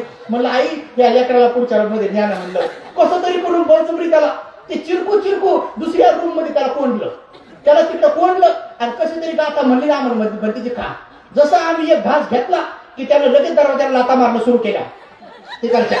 असं आम्ही एक घास खाल्ला की दन दन दन दन दन आणि जेवण उघड मम्मी मम्मी मम्मी असं जे चिरकू लागलं. आम्ही त्या दरवाजाकडे पाहतो जेवलो असा धाक पडला आम्हाला. म्हटलं हा का सुटला तर काही खरं नाही. हा का ताटावर पळतोय काय करतोय काय बाई. सगळे भंतीची एक घास खाल्ला की दरवाजाकडे पाहायचे, एक घास खाल्ला की दरवाजाकडे पाहायचे. आणि तो दन नाता मारायचा, हात मारायचा, जोर जोरात चिरकायचा. त्याची मम्मी म्हणे मार म्हणे. म्हणजे त्याचे जेवण होतो तुला सोडतच नाही म्हणे. आम्ही बी म्हणलं बाबा कसं करू सोडू नका. आम्ही आज आलो पुन्हा येणार नाही म्हणलं बाबा, पण याला सोडू नका म्हणलं. पण हा ताटात उड्या मारत आणि खीर गरम आहे म्हणलं. कोणी जळायचं भंतीची, एक भंतीची तोड जळाले म्हणलं पहिलं. ह्याला काय करता. तर असे संस्कार लेकरं अजून अनेक लोकांना काही कळत नाही, काही करत नाही. लग्न कार्यात करत नाही. एका लग्नात गेलो, नवरदेव नवरीचं लग्न, नवरदेव डॉक्टर आणि पोरगी डॉक्टर. आणि तिथं बुद्धाच्या पुढे मेणबत्ती लावायला वाटी नाही, काहीच नाही, काहीच नाही. आणि ते पोरापोरी मी म्हटलं चला आता मेणबत्ती लावा, अगरबत्ती लावा. तर ते मला तिथे विचारू लागले भंतेची मेणबत्ती कुठं लावू. मला लावू इथं जागा चोपडी आहे म्हणलं. मुंडन आजच केलंय, लाव म्हणलं इथे मेणबत्ती. असं सगळं घाबरून असते. आता एवढं कळायला पाहिजे ना की इथे वाटी आणून ठेवा म्हणून. मला विचारू लागले मेणबत्ती कुठं लावू. तर म्हणलं लाव इथं जागा चोपडी आहे, लाव म्हणलं इथं. आणि दोन्ही अगरबत्त्या कानात दे टोचून म्हणलं माझ्या. दोन्ही अगरबत्त्या कानात टोच म्हणलं, मेणबत्ती इथं लाव आणि बाकीची फुलं तोंडात धरून बसतो म्हणलं असा. आता दुसऱ्या भंतीचे म्हणायला लावतो एवढं भंतीचे असं का. अरे तुम्हाला एवढं कळत नाही का की फुलं इथं ठेवायचे, मेणबत्ती इथं लावायची, अगरबत्ती इथं लावायची. साध्या साध्या गोष्टी कळत नाहीत. अनेक लोकांना कळत नाही की काय कसं काय करावं काय म्हणून. अनेक जीवनामध्ये हे छोटे छोटे संस्कार जे असतात तेही कळत नाही. कधी कधी आम्ही काही उपासकाच्या घरी जातो तर सांगतात भंतीची 5-6 भंतीची आणा. घरात बसायला जागा 2च भंतीची आणि 5-6 भंतीची चहा. आता आम्हाला काय माहित नसतं. तिथं गेल्यानंतर मग आम्हाला विचारतात भंतीची कुठं बसता. आम्हाला विचार भंतीची कुठं बसता. आता बोललं आम्ही दोघं तिघं त्या आडावर बसतो बोललं. बाहेर हे 2 भंती तिथं बसवतो बोललं. आता दोघं तिघं गल्लीतच बसतो बोल. असं काय करता म्हणे. आता मी दरवाजा कुठं बसवत होतो बघा. ती श्रद्धा असते बिचारायची पण त्याला माहितच नाही कुठं बसवाय. एकदा नेलं आम्हाला बसवलं पलंगावर आणि वर झोका आणि आम्हाला दिलं वाढून. आम्हाला वाढून दिलं आणि पोरग रडलं. भंतीची म्हणलं भंतीची एक घास खायचा, एक झोका द्यायचा, एक घास खायचा, एक झोका द्यायचा. आणि मग थोड्या टायमात काय झालं ती पोरग एकदम त्याला लगेच केली. बरं म्हणलं आता भंतीची काय कठीण काम आहे. ज्या ज्या भंतीजीला मीठ कमी पडलं असेल ते घ्या म्हणलं. आता पाय संस्कार झोका झोका. खरं ही गोष्ट तुम्हाला हसाय खरी सांगतो, खरं घडलेली आहे. ते खऱ्या गोष्टी घडलेल्या आहेत. घर लहान आणि पोरग झोक्यात. म्हणून आम्ही आता कधी बी गेलो पहिलं पाहून घेतो झोका हे का काय का. आम्ही घाबरतो आजकाल आम्ही. आणि म्हणलं बरं झालं हे पोरग निसतं हे झालं. पिळकलं असतं तर अवघडच काम होतं म्हणलं बा. एक महिनाभर जेवण असतं वाटलं भंतीजीला. पण भंतीची सगळे विपस्सी होते. सगळ्यांना दयामैत्री ह्या प्रसंगातून आम्ही गेलेलो आहोत. अनेक असे प्रसंग आहेत की अनेक लोकांना तिथं कोणाकोणाच्या पलंगावर बसलं तर काही काही उपासक आम्हालाच म्हणतात भंतेजी तेवढी गोदडी घेतात करून. तेवढी गोदडी द्यायची, गोदडी काढून द्यावं लागते, त्याची चादर काढून द्यावं लागते. म्हणलं आई थोड्या टायमामध्ये तुमचं धुणं भिजून देतो, थोडा एकदा जेवण द्या म्हणलं. किती सगळे कपडे काढून घ्या एकदा. वॉशिंग मशीन नसेल तर तसं धुवून बी देतो. काय म्हणता बाबा नाही करून देतो तुला. आता काय आलोच म्हणलं तर कामात काम करूनच घेऊ. अनेक लोकांना छोट्या छोट्या गोष्टी कळत नाहीत की बिचारे संस्कार काय असतात, संस्कार काय असतात. भंती झाल्यानंतर कसे हात जोडायचे, या कसं म्हणायचं, बसा कसं म्हणायचं, कसं काय वाढायचं. काही काही महिला आजही आहे. आता हे संस्कार आता पण आहे सध्या. काही महिला अशा असतात भिकू संघ जर बसला आणि एखादी भंतीची जर ओळखीचे असले, जास्त ओळखीचे असले तर त्यांनाच काहीतरी घेऊन येते, बाकीच्यांना नाही. आणि त्यांना टकटक पाहिजे ते कुठे बसेल दिसले की त्याच्या पुढे जाऊन वाढतील आणि त्यांनाच वाढतील त्याच्या पुढे टकलं पाहिजे कधी आले कसं काय झालं त्यांचं बरं. आता बाकीच्या भयाना पुढं भंतीची एक अंकार फोटो आता बाकीच्या वाढायचे बाजूलाच राहिले. ते एका दोनची भोळका करतील असा आम्हाला धाक पडतोय. अवघड काम. मोठे भंतीची बिचारी तिकडे वाट पाहतात. तसं कधी नाही करू. काही आणलं तर कमीत कमी जर तुम्ही एक मिरची जरी आणली तर सगळ्या भंतीला तुकडा देत या. जवळच तुमची मिरची पुरंत देत राहा. बाजूला जाऊन मग तुमची ज्या भंतीजीवर श्रद्धा आहे तिथं दूर जाऊन मग त्याच्याकडे टुकलावून पहा. तुम्हाला पाहण्याची अनुमती आहे. त्या भंतीजीवर श्रद्धा ठेवण्याची पण अनुमती आहे. कोण म्हणते तुम्ही त्या भंतीजीवर श्रद्धा कोणत्या भंतीजीवर ठेवा, कोणावर असू द्या. तर असंही पाहिजे सगळ्यांवर. परंतु जेव्हा संघ येईल, संघ आल्यानंतर कमीत कमी हा संस्कार नका दिसू देऊ की एका भंतीजीकडे जास्त पाहायचं, संघाचा अपमान होतो, तेव्हा अकुशल होऊन जातं. पण जेव्हा एकच असतील तर मग मात्र त्यांचा जेवढा पाहिजे तेवढा सन्मान करा, जेवढा पाहिजे तेवढा आदर करा. आणि जर तुम्हाला एखाद्या भंतीचा आदर सत्कार करायचा आहे तर मग त्यांना सेपरेटच आपल्या घरी घेऊन जा आणि सगळ्या गावात घेऊन जा, त्यांचा खूप सन्मान करा. पण संघ आल्यानंतर जर चुकून जरी तुम्ही संघाकडे पाठ फिरवली आणि एखाद्या भंतीचा सन्मान जर केला तर नित्य स्वरूपामध्ये अकुशल होते आणि संघ वाढणार नाही आणि तर तो संस्कार पडणार नाही म्हणून बुद्ध भगवंताच्या काळामध्ये असे अनेक प्रसंग आहेत. भगवंतापेक्षाही एका गावामध्ये एका गावचे लोक फुलं घेऊन उभे राहिले. भगवान बुद्ध जात होते. सगळ्या लोकांनी भगवान बुद्धाला जाऊ दिलं, सारीपुत्र भतीजे जाऊ दिलं, महामोगल्यान भतीजे जाऊ दिलं, महाकाश्यपांना जाऊ दिलं, सगळ्या मोठ्या भिक्षूंना जाऊ दिलं. कोणावर फुलं टाकले नाही. साधू साधू म्हणले, एवढंच म्हणले. आणि बिचारे आनंद माग होते. आनंदाला येऊ दिलं आणि सगळ्यांनी आनंदावर फुलं टाकले. फुलं टाकल्या बरोबर सगळे भिक्षू म्हणे हे गाव सगळं पिसय म्हणे, येडय म्हणे, एवढा मोठा प्रज्ञा सूर्य सोडा म्हणे, एवढा मोठा प्रज्ञा सूर्य सोडा म्हणे. आणि हे आनंदाची पूजा करू लागले. तेव्हा भगवान म्हणाले, नाही रे भिक्षूंनो, नाही म्हणे, हे गाव येडा नाही, पिसा नाही. त्या गावच्या लोकांनी त्यांच्या अनेक जन्माच्या संस्कारानुसार तसं केले. त्यांचे ते संस्कार आहेत म्हणे. काय झालं म्हणे संस्कार? तर म्हणे मी आणि आनंद एका जंगलामध्ये एका कुटीमध्ये ध्यान करत होतो. मी बोधिसत्वाच्या पारमिता पूर्ण करत होतो. आनंद माझा शिष्य बनायच्या पारमिता पूर्ण करत होतो. तिथं खूप मच्छर होते. जुनी कुटी होती. त्या मच्छरांना पळवण्यासाठी मी धूर करायचो आणि त्या सगळ्या मच्छरांना पळून लावायचो आणि ते सगळे मच्छर पळून जायचे. पण हा आनंद कधी धूर करत नव्हता, काही करत नव्हता. गुपचूप सहन राहून त्या मच्छरांचा सहन करायचा. पण मी मात्र धूर करायचो. तर हे जे काही मच्छर आहेत म्हणे, हे सगळे जे मच्छर आहेत मी ते दूर करून पळवायचो. ते सगळे मच्छर या गावचे माणसं झालेत म्हणे. आता हे त्या जन्मात मच्छर होते. यांनी मला बरोबर ओळखलंय की मी धूर करून यांना पळवत होतो, म्हणून यांनी माझ्यावर फुलं टाकले नाही आणि आनंदावर टाकले, कारण की आनंदाने त्यांना कधी पळवलेलं नाही हे मला कळतंय. म्हणून आनंदावर टाकले तो माझाच मुलगा आहे. आनंदाचा सन्मान करणं हे बुद्धाचा सन्मान केल्यासारखं आहे. म्हणून तथागतांनी ते म्हणून सांगितले की हो संस्कारानुसार होत आहे, परंतु आपण सुसंस्कारामध्ये जाण्याचा नितांत प्रयत्न करत राहायचं. जीवनामध्ये आपण सुखी बनत राहायचं आणि आपलं मंगलमय करत राहायचं. शेवटी प्रत्येक ठिकाणी एक उदाहरण सांगत असतो की तुम्ही कधीही भांडणं तंटेवाद कटकटी करू नका. आपलं जीवन मंगलमय बनवा. घरामध्ये जर कटकट असेल, भांडण तंटा असेल, जर नवरा बायकोचे भांडण होत असतील, सासूलाचे भांडण होत असतील, तर तुम्हाला एक छोटीशी कला देतो. तेवढं शेवटचं उदाहरण सांगतो, नंतर प्रोजेक्ट समाप्त करतो. एक छोटी कला आहे की जर नवरा समजा मार्कंड असेल तर त्या महिलांच्या हातात आहे. काय करायचं? संध्याकाळच्या वेळी एक पाट टाकायचा, बकेटीत पाणी घ्यायचं आणि नवरा घरी येण्याच्या 15 मिनिटं अगोदर चेहरा प्रसन्न करून आपल्या नवऱ्याची वाट पाहायची. चेहरा टवटवीत असला पाहिजे, पोतारल्यासारखा नसला पाहिजे. काही महिला नवरा घरी याच्या अगोदर चेहरा पोतारल्यासारखा असतोय. दरवाजात विचार कधी आणतावं, मग मेल्यावर आणता का काय? असं चिंक त्याचा बीपीच वाढतोय, शुगरच वाढतोय. आजकाल बऱ्याच लोकांचा बीपी शुगर त्याच्यामुळेच वाढतात की महिला टेन्शन दिले की वाढतात. तर मग तसं नाही करायचं. बकेटीत पाणी घ्यायचं आणि नवरा घरी येण्याच्या अगोदर बकेटीतलं पाणी ध्यान ठेवायचं. जर हिवाळ्याचे दिवस असतील तर पाणी गरम असलं पाहिजे, उन्हाळ्याचे दिवस असतील तर पाणी थंड असलं पाहिजे आणि पावसाळ्याच्या दिवसात मध्यम असलं पाहिजे. नाही तर इथं जर का चुकलं तर भांडण इथंच लागून जाते, तिथं सुरुवात होती. म्हणून ध्यान ठेवलं पाहिजे. आणि जसाही नवरा घरी येणार तर 15 मिनिटं अगोदर असे हात जोडायचे प्रसन्न. आणि नवरा आला तर लगेच म्हणायचं स्वामी या, स्वामी या, स्वामी या म्हणायचं. स्वामीला बोलवायचं, पाटावर उभं करायचं आणि स्वामीचे पाय धुवून द्यायचे आणि स्वामीचे पाय पुसून द्यायचे. आणि थोड्या टायमात संध्याकाळी स्वामीचे पाय दाबून द्यायचे आणि म्हाताऱ्या सासू सासऱ्यांना तेल लावून मालिश करायची आणि मग आपण झोपायचं. त्या घरात कधी भांडण होत नाही.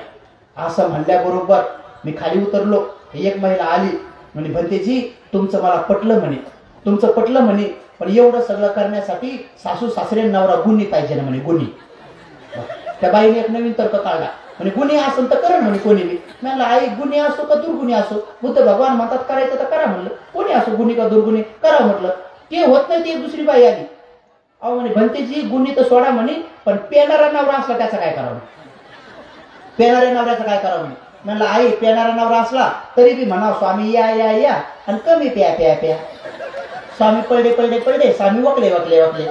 अरे स्वामीला धरा धरा धरा आणि स्वामीला अरे असं जे जे काय स्वामी म्हणून करा म्हणलं. पाहता तरी काय होते तर ती म्हणे भंतेजी लग्न झाल्यापासून माझा नवरा रोज दारू पितोय आणि मी त्या रोज शिव्या देते म्हणे. जेवढ्या माहेरातून शिकून आले तेवढ्या सगळ्या शिव्या संपल्या म्हणे. आता ज्या गावाला जाते तिथं 2 शिव्या शिकून येते यालाच येते म्हणे.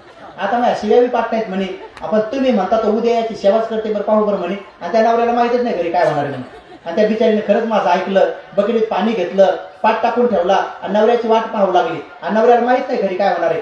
ते दारू पिऊन भांगडा खेळत खेळत आलं आणि जसं दरवाजात आलं, दरवाजात आल्याबरोबर हिनं हात जोडले आणि म्हणे स्वामी या, स्वामी या, स्वामी या असं म्हणल्याबरोबर ते चिंपळूनच गेलं.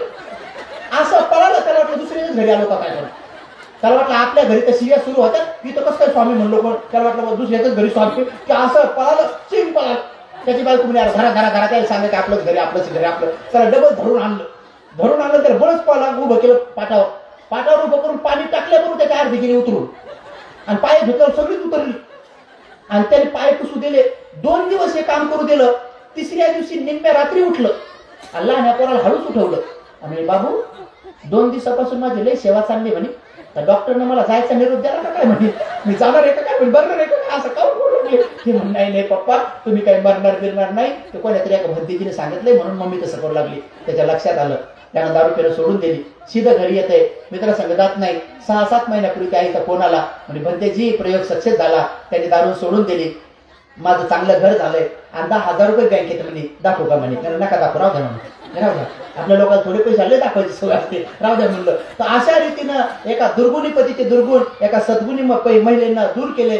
परंतु अनेक महिला सद्गुणी बनतात, आपलं जीवन सफल बनवतात. पण एक महिला मी पाहिली, तिनं नवऱ्याला मात्र भांडू घेतलं. एक महिला मी अशी पाहिली, तिने नवऱ्याला भांडू घेतलं. काही झाले की नवऱ्याला भांडायची, काही झाले की नवऱ्याला भांडायची. भांडून एक दिवस नवरा गेला मरून. खरंच गेला मरून. आता मेलेल्या नवऱ्याला काही भांडाव का. बिचाऱ्या नवऱ्याचं मडई असं आमच्या भंतीच्या खुर्च्या टाकल्या अशा. सगळं गाव आलं आणि तरी ती आई मेलेल्या नवऱ्याला भांडतच होती. पहा म्हणजे भांडण मेल्यावर मी सोडलं नाही. जसंही ती आई रडू लागली, रडता पोरी आल्या. तर पोरीला पाहिल्या बरोबर म्हणे, पोरी हो तुमचा बाप गोळ्या वेळेवर घेत नव्हता ना आणि ज्या गावाला जाऊ नको म्हणलं त्याच गावाला गेला ना आणि वरतोंड करून मेला ना. मला आई तुम्ही रडू लागल्या का भांडू लागल्या म्हणलं. नाही रड नाही का भांडण नाही. बघा पोरीला सांगितलं भांडू घेतलं. बरं त्याला भांडल्या. मग आल्या नंदा. त्या नंदाला पाहिल्या बरोबर म्हणे, आता आल्या का. जेव्हा भावाला गरज होती तेव्हा नाही आल्यावर. आता काय कापूस येत होत्या का. पैशाच्या गड्ड्या मोजत होत्या ना. आणि आता येऊन काय भाऊ उठून बसन का. उठा ना बहिणी आल्यात बोला ना 2 शब्द बोल. असं भांडू घेतलं नंदाला. बरं नंदाला बांधलं तर नंदा बी अशा कला त्या बी भांडतच आल्या. त्या बी म्हणजे दादा रे फक्त 2च शब्द बोलणारे. आता यानं उठून खरंच म्हणला आता काय आणि पुन्हा मेला तर बरं झालं का. काही मला 2च शब्द बोला म्हणतात. काय का नाही काही रडतात ना बाई. काय आवाज द्याला पण मला अशी गुरळ पडली. मी पलकडच्या घरात गेले नाही. गेले असते तर काय सांगायचं होतं तेवढं ऐकायला भेटलं असतं. असं पण म्हणून रडतात. जायचं होतं ना. तसं त्या नंदा भांडतच झाल्या. त्या बी म्हणजे दादा उठणारे आणि 2च शब्द बोलणारे. आणि तुला एकदम 3 महिन्यापासून टाकून गेली होती ना. आणि तुझे खायचे लय हाल केले होते रे. आणि देवानं तुला उचलायच्या ऐवजी तिला काहून नाही उचललं. असं म्हणल्या बरोबर मी भंतीजी म्हणलं भंतीची बॅगा घ्या इकडे चला म्हणलं करायला. आता इथं भांडण होणार आहे म्हणलं. नेमकेच नागारे वाजले आणि भांडण काय साधं सुद्धा युद्ध होणार आहे म्हणलं. नेमकं तू दोन्ही पार्ट्या खिचल्यात म्हणलं. आता आणि एखादा फटका आपल्याला बसला अवघड व्हायचं म्हणलं. चला आपण ह्या दरवाज्यात पळून जाऊ म्हणलं. भांडू घेतलं. मग आलं पोराला म्हणे आता आला का म्हणे. एवढ्या दिवस नाही आला म्हणे. निरप धाडे म्हणे. तर एवढ्या दिवस काय बायकोच्या खोंगल्यात बसला होता का. ते पोरग असं पळल म्हणे मी स्मशानभूमीतच येतो म्हणे. आता इकडे येत नाही म्हणे. म्हातारी खिचली म्हणे. ते पोरग गेलं पळून. त्या सुनांत बाहेरच राहायची म्हणे. माहिती नाही म्हणे म्हातारी. आता यायला तर असे म्हणली तर मला काय म्हणून काय नाही ना. त्याला भांडू घेतलं. मग आला इवायला म्हणे निरप दिले हो दादा तुम्हाला. 7-8 निरप दिले तर तुम्ही एकदा बी नाही आले. आणि जर का एकदा येऊन गेले असते तर तुमच्या काय मिशा गळून पडल्या असत्या का. त्याच्या होत्या मिशा हिवाळ्याच्या मोठ्या मिशा होत्या. त्या हिवाळ्या काय मिशा झाकल्या अशा. मिशा झाकूनच घेतल्या. आणि म्हणे बाई आमच्या घरी मिशा बुडूस्तोर खाल्लं ना. आणि या मिशा बुडूस्तोर खाल्लं ना. मिशा बुडूस्तोर पिलं ना. एकाच गिलासात मिशा बुडूस्तोर प्यायचे 2 जण बाई. त्याला असं मिशा झाकू बाई म्हातारी का मिशा काढायला होती बाबा. तेव्हा असा हिवाई घाबरून गेला. हिवाई घाबरला. येईन तर लपूनच बसली म्हणे काय करते काय नाही. सगळे इथं बोलून झाल्यावर मग मला भंतेजी तुम्हाला एक सांगू का. सांगा बाप्पा द्या 2-4 शिवा आता आम्हाला. आता सगळ्याचे देऊन झाले तर आम्हाला 2-3 द्या. भंतेजी माझा राजा लय चांगला होता हो. म्हणलं मी कधी म्हणलं खराब होता म्हणून. आम्हाला तर काही बोलू दिलं नाही तुम्ही. नाही म्हणे माझा राजा लय चांगला होता. नाही म्हणलं तर मला एवढे कपडे घेतले म्हणे. नको म्हणलं तर एवढं सोनं घेतलं भंतेजी. पण खरं माझं सोनं गेलं भंतेजी. आता मी या सोन्याचं काय करू. म्हणलं आम्हाला देऊन टाका मुकेल बसा म्हणे. आता आम्ही तिकडं सोन्याची मूर्ती बनवू लागलो म्हणून द्या आम्हाला. तुम्ही मला कशाला विचारावं काय करू म्हणून. घडी घडी मला म्हणायचे मग खरं सोनं गेलं, मी या सोन्याचं काय करू, अंगावरल्या सोन्याचं, मला आम्हाला देऊन टाका, मुकेश बसा म्हणे, काही म्हणू नका म्हणे. म्हणलं मग नका देऊ, असं भांडू घेतलं. म्हणून माय मावल्यांनो, आपण भांडण तंटा करू नका, आपलं जीवन सुखमय बनवा आणि बाबासाहेबांचा आदेश नित्यनिमान पाळा, 22 पत्न्याचं पालन करा. येत्या काळामध्ये आपण सगळ्यांनी हा बौद्ध धर्माचा प्रचार प्रसार करणं आपलं आद्य कर्तव्य. 1 रुपया दान देऊन, मुठभर धान्य देऊन आणि अष्टशील पालन करून धम्ममय भारत मिशन सोबत जुटा. मी महिन्यातले 4 उपसत, अष्टशील उपसत पालन केलं पाहिजे. जे लोक 4 अष्टशील उपसत पालन करतात, पौर्णिमा, चतुर्दशी, अमावस्या, कृष्णाष्टमी, शुक्लाष्टमी, हे 4 दिवस जर तुम्ही पालन केले तर 4 दुर्गतीचे दरवाजे तुमचे बंद होतात, नरकाचे 4 आणि प्रेत लोकाची 1. तर म्हणून तुम्ही 5 चाव्या तुमच्याकडे असल्या पाहिजे. पंचशील पालन करणं या चाव्या आहेत. म्हणून पंचशीलाचं पालन कसं करायचं आणि अष्टशील उपसत कसं करायचं यासाठी मी स्वतः एक कॅलेंडर काढलेलं आहे. ज्ञान सत्यशोधक नावाचं कॅलेंडर आहे. इथं बाजूला दुतडे साहेबाकडे तुम्हाला तिथं ते प्रवचन झाल्यानंतर तुम्हाला मिळेल. तर तुम्ही ते उपसत कॅलेंडर घेऊ शकता आणि आपलं जीवन सफल बनवू शकता. मी भगवान बुद्धाची जगातली सर्वात मोठी मूर्ती बनवत आहे.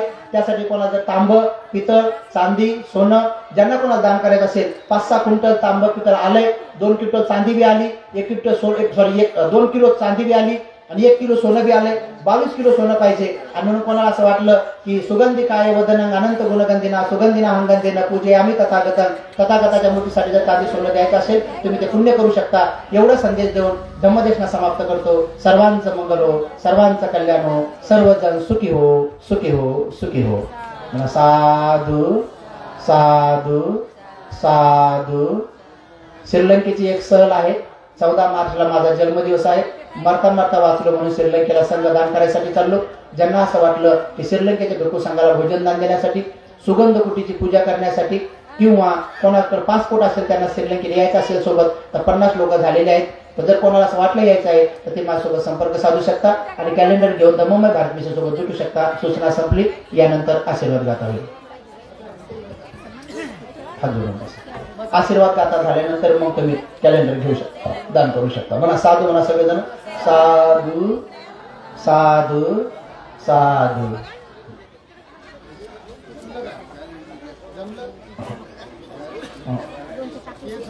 बरोबर साधू. एकच मिनिट बसायचं. आशीर्वाद गाथा म्हणून एकच मिनिट बसा. आशीर्वाद बसतो इथेच बसा, बसा इथेच बसा.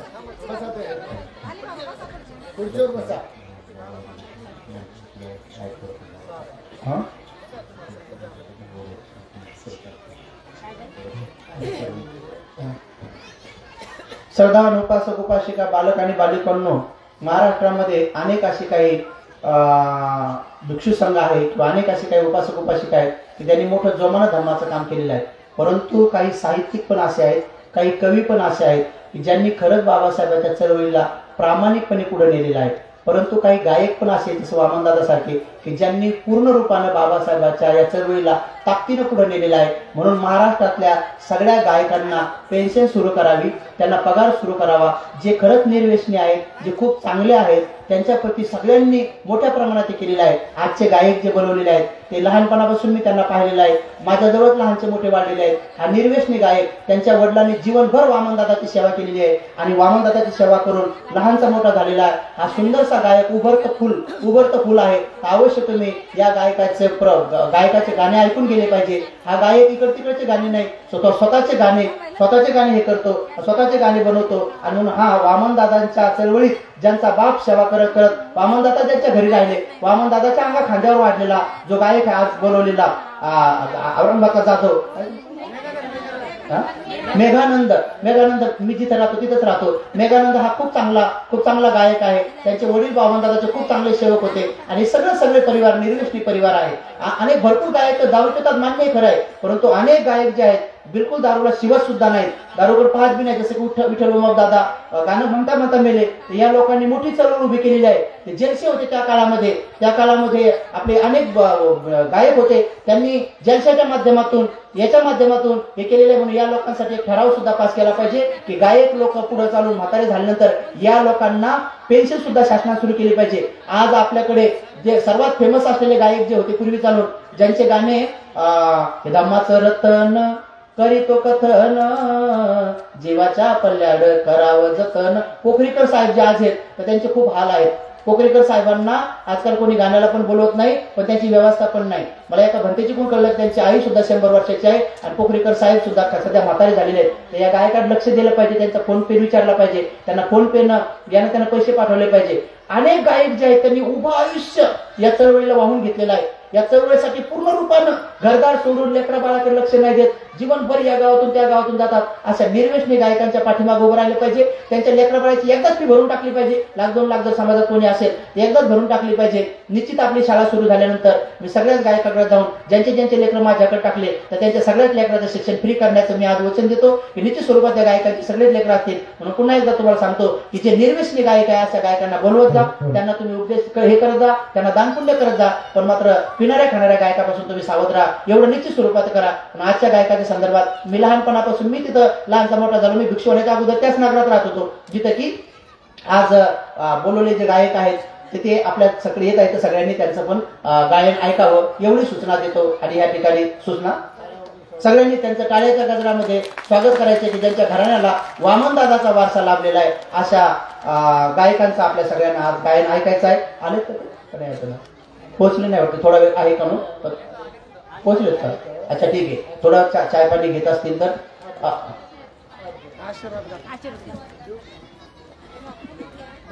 मेघानंद कधी कोणाला कुठलीही मागणी करत नाही. कधी कधी रात्री बेरात्री जे खायला भेटलं, माझ्या जन्मगावात पण काही दिवसापूर्वी गेला होता तर त्याला साधी चटणी भाकर का काहीतरी वरण दिलं म्हणतात खायला. मला नंतर माहीत झालं तर हाडामासांचा गायक आहे, स्वतः गायन करतो. लहानपणापासून ज्यांना मोठा वारसा लाभलेला आहे त्याच्यामुळे त्यांना कळतं. बिलकुल निर्वेशनी मुलगा आहे आणि खूप छान पद्धतीने गाणे स्वतः पण बनवतो. त्यांच्या बापाकडे भरपूर वारसा आहे, त्यांच्या बापांचे पण भरपूर गाणे आहेत. आणि वामन दादाच्या अंगा खांद्यावर वाढलेला हा गायक आहे. चहा पाणी जर पेत असेल तर तुम्ही जाऊ नका, सगळेजण चहा पाणी झाल्यानंतर अवश्य त्यांचे गाणे ऐका. आणि चळवळीला पोषक असे गाणे आहेत आणि यांच्या पाठीमाग आपण सगळ्यांनी साथ द्यायचंय. सर्वांनी टाळ्याच्या गजरामध्ये ते गायकांचं एकदा स्वागत करा आणि आशीर्वाद खात्यासाठी हात जोडा. सभ्येन्तेयो विवजन्तु सब्बरोगो विनाशतु माते भवन्तु अन्तरायो सुखे दीर्घायुको भव भवतु सब्बमङ्गलं रक्षन्तु सब्बदेवता सब्बबुद्धानुभावेन सब्बधम्मानुभावेन सब्बसङ्घानुभावेन सदा सोत्थि भवन्तु ते अभिवादनशीलेस नित्यन्वद्धापचायिनो चत्तारो धम्मा वर्धन्ति आयुवन्नो सुखं बलं आयु आरोग्य संपत्ति सर्ग संपत्तिमेव च ततो निब्बान संपत्ति इमिनाते समिज्जतु. साधु साधु साधु. कुलगर बसा, ज्यांना बसता त्यांनी. बुद्धं नमामि धम्मं नमामि संघं नमामि अहं वन्दामि सर्वदा अहं वन्दामि सर्वदा अहं वन्दामि सर्वदा. ज्यांना धम्ममय भारत मिशनसाठी दान पुण्य करायचे असेल चांदी सोनं पितळ तांब आणि कॅलेंडर ज्यांना घ्यायचे असतं तर दुतळे साहेबाकडे ते कोण नाही ना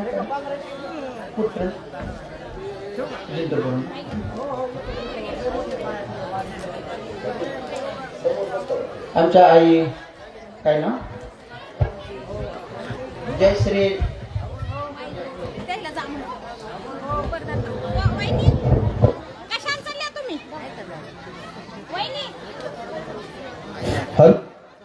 महाराष्ट्राचे सुप्रसिद्ध गायक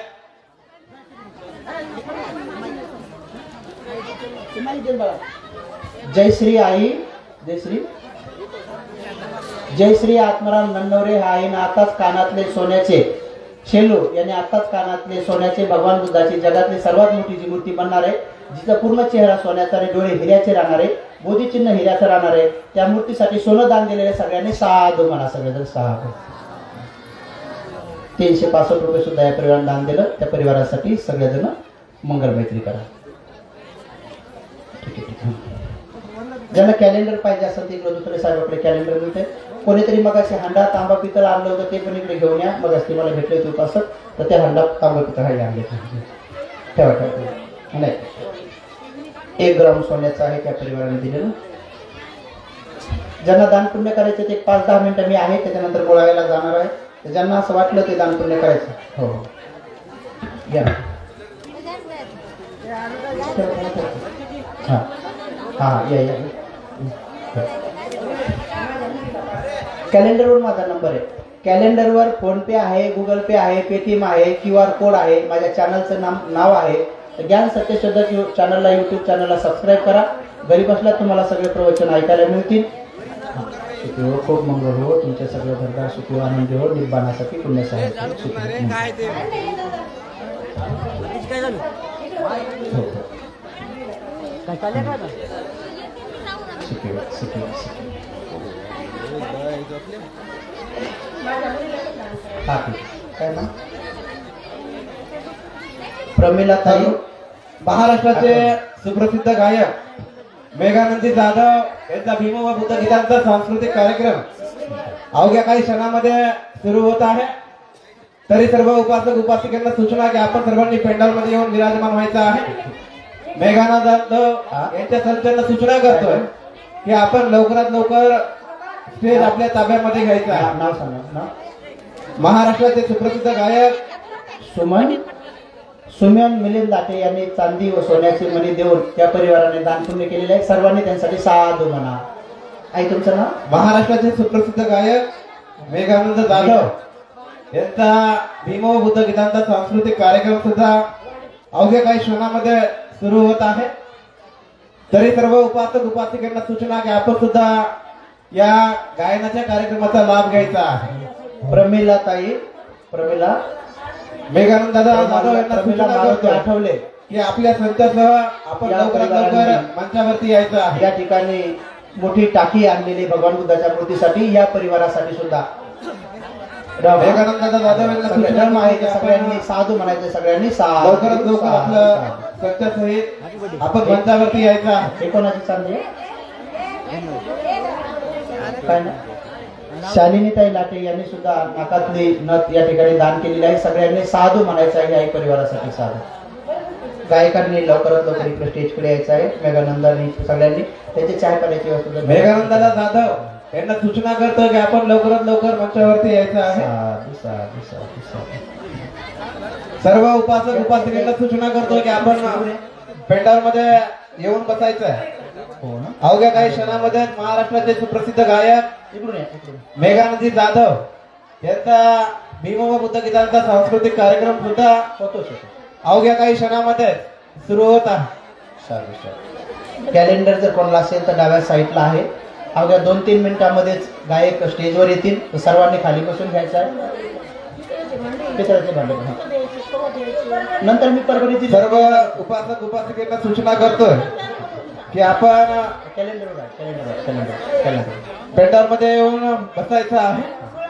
अवघ्या काही क्षणामध्ये महाराष्ट्राचे ख्यातनाम गायक मेघानंदी जाधव यांचा भीम व बुद्ध गीतांचा सांस्कृतिक कार्यक्रम अवघ्या काही क्षणामध्ये सुरू होत आहे. तरी सर्व उपासक उपासिकांना सूचना की आपण सर्वांनी पेंडॉलमध्ये येऊन विराजमान व्हायचं आहे.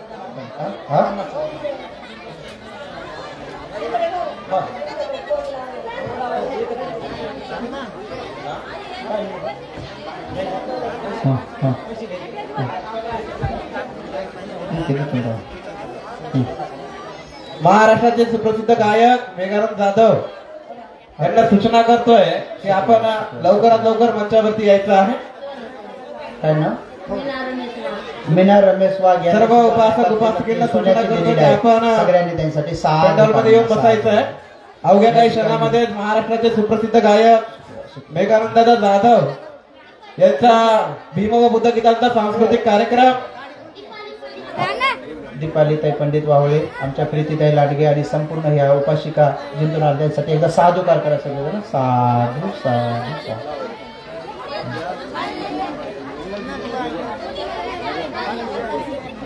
मेघानंद जाधव जिथे कुठं असतील त्यांनी लवकर स्टेजवर यायचं आहे. त्यांची व्यवस्था चाय करण्याची काय असेल ते करायचं आहे. काय ना मंगल मुक्ताजी पायकराव ह्या आईनं सुद्धा नाकातले कानातले सोन्याचं दिलेलं आहे. सगळ्यांनी एकदा या परिवारासाठी साधू म्हणा. सगळेजण साधू साधू.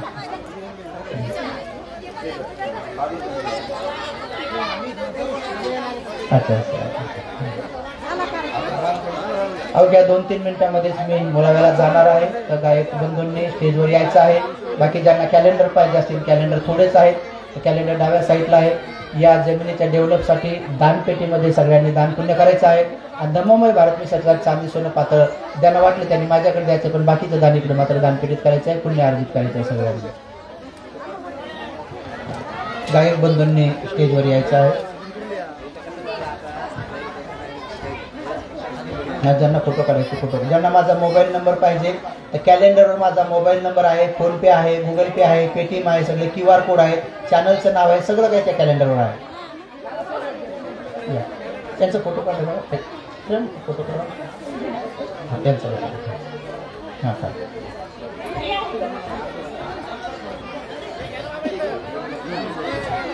हॅलो.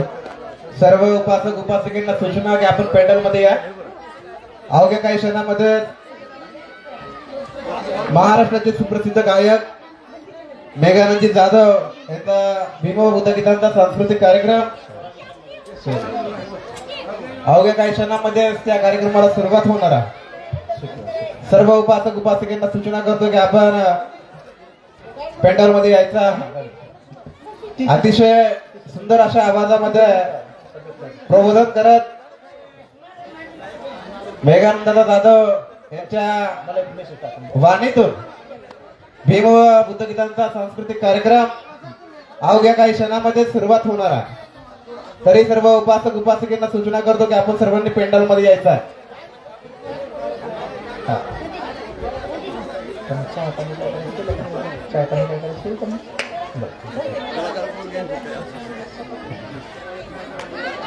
अच्छा बरं बरं. हो ना सर्व हा घ्या बघा तिथं. गायक बंधूंनी गायकाच्या सगळ्या सहकार्याने तिच्यावर पण याच्यावर आहे, कॅलेंडरवर सगळं आहे, तिच्यावर आहे म्हणून घरी आता पाहिजे. हॅलो. सर्व उपासक उपासकांना सूचना करतो की आपण पेंडॉल मध्ये यायचं आहे. हा हा ना घ्या.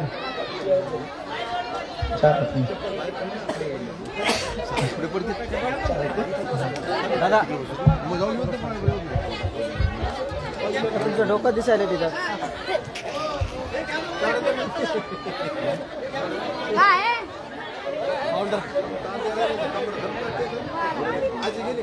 सर्व उपासक उपासिकांनी इथून कोणीही जाऊ नये. या ठिकाणी सुंदर असं बाबासाहेबांच्या चळवळीला उभं जीवन वाहून घेतलेले वामनदादा कर्नाटांचे वारस पुत्र असलेले मेघानंद जाधवांचे पिता आणि त्यांचा पुत्र मेघानंद जाधव आणि त्यांचा संच या ठिकाणी सुंदर असा गायनाचा कार्यक्रम या ठिकाणी होणार आहे. तर सगळ्यांनी या गायकांना श्रद्धा संपन्न उपासक सुरेशजी निकाळजे निर्वाडी मोवाडीकर यांच्याकडून आम्रवन महाविहारासाठी 5 फुटाचं दान आणलंय. सर्वांनी साधू कर द्या. मला साधू साधू साधू.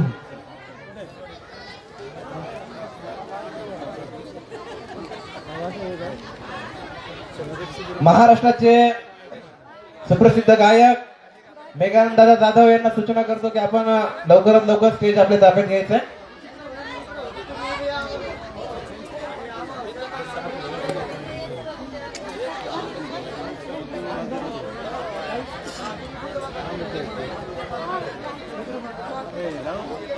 आहे ना.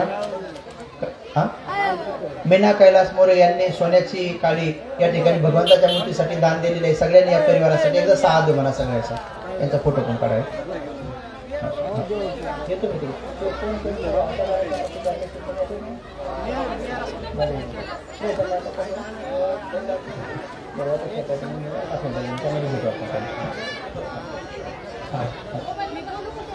किरणाचे फोटो काढा. आई थांबा एक मिनिट.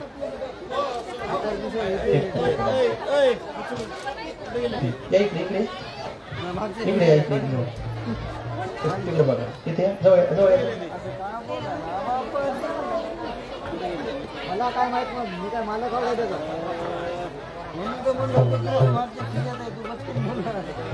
फोटो वाटायला का.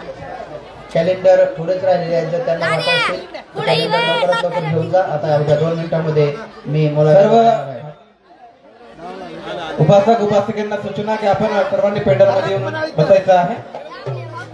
अवघ्या काही क्षणातच महाराष्ट्राचे प्रसिद्ध गायक मेघानंद जाधव यांचा भीमा बुद्ध गीतांचा सांस्कृतिक कार्यक्रमाला सुरुवात होणार आहे.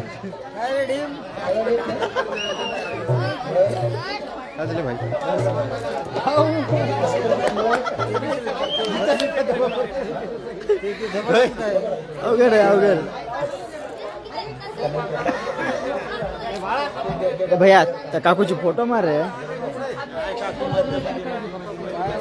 आर 17 फोटो घेतले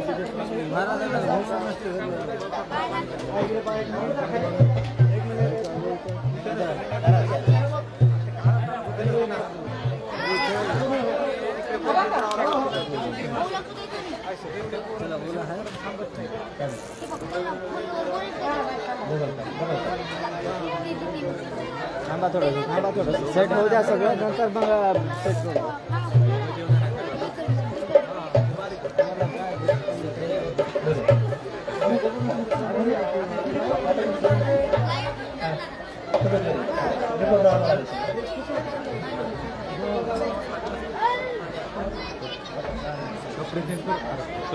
हॅलो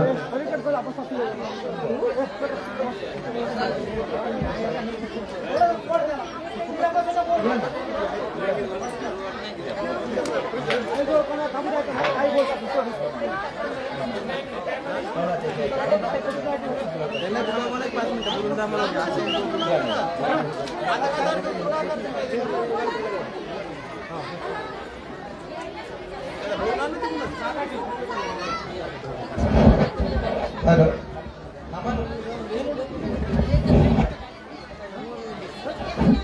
कॅलेंडर लागले तर डाव्या साईडला आहेत. 1-2 मिनिटांमध्ये आम्ही निघून जाणार आहे. सगळ्यांनी लवकर घ्या. रानमाळा येथील मित्रमंडळाला सूचना करतो की आपण स्टेजवरचे सोपे काढून घ्यायचे.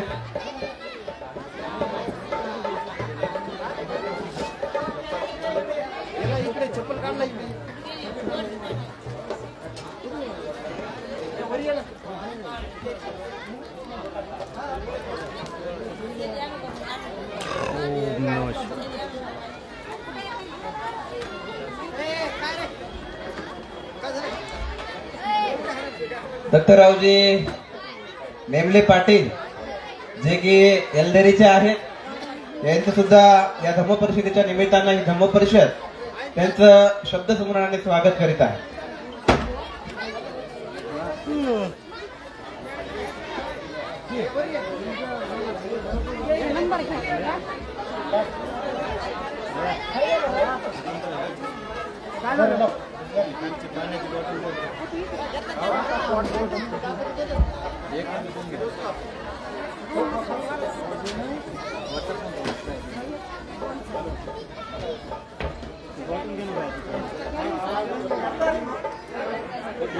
भाई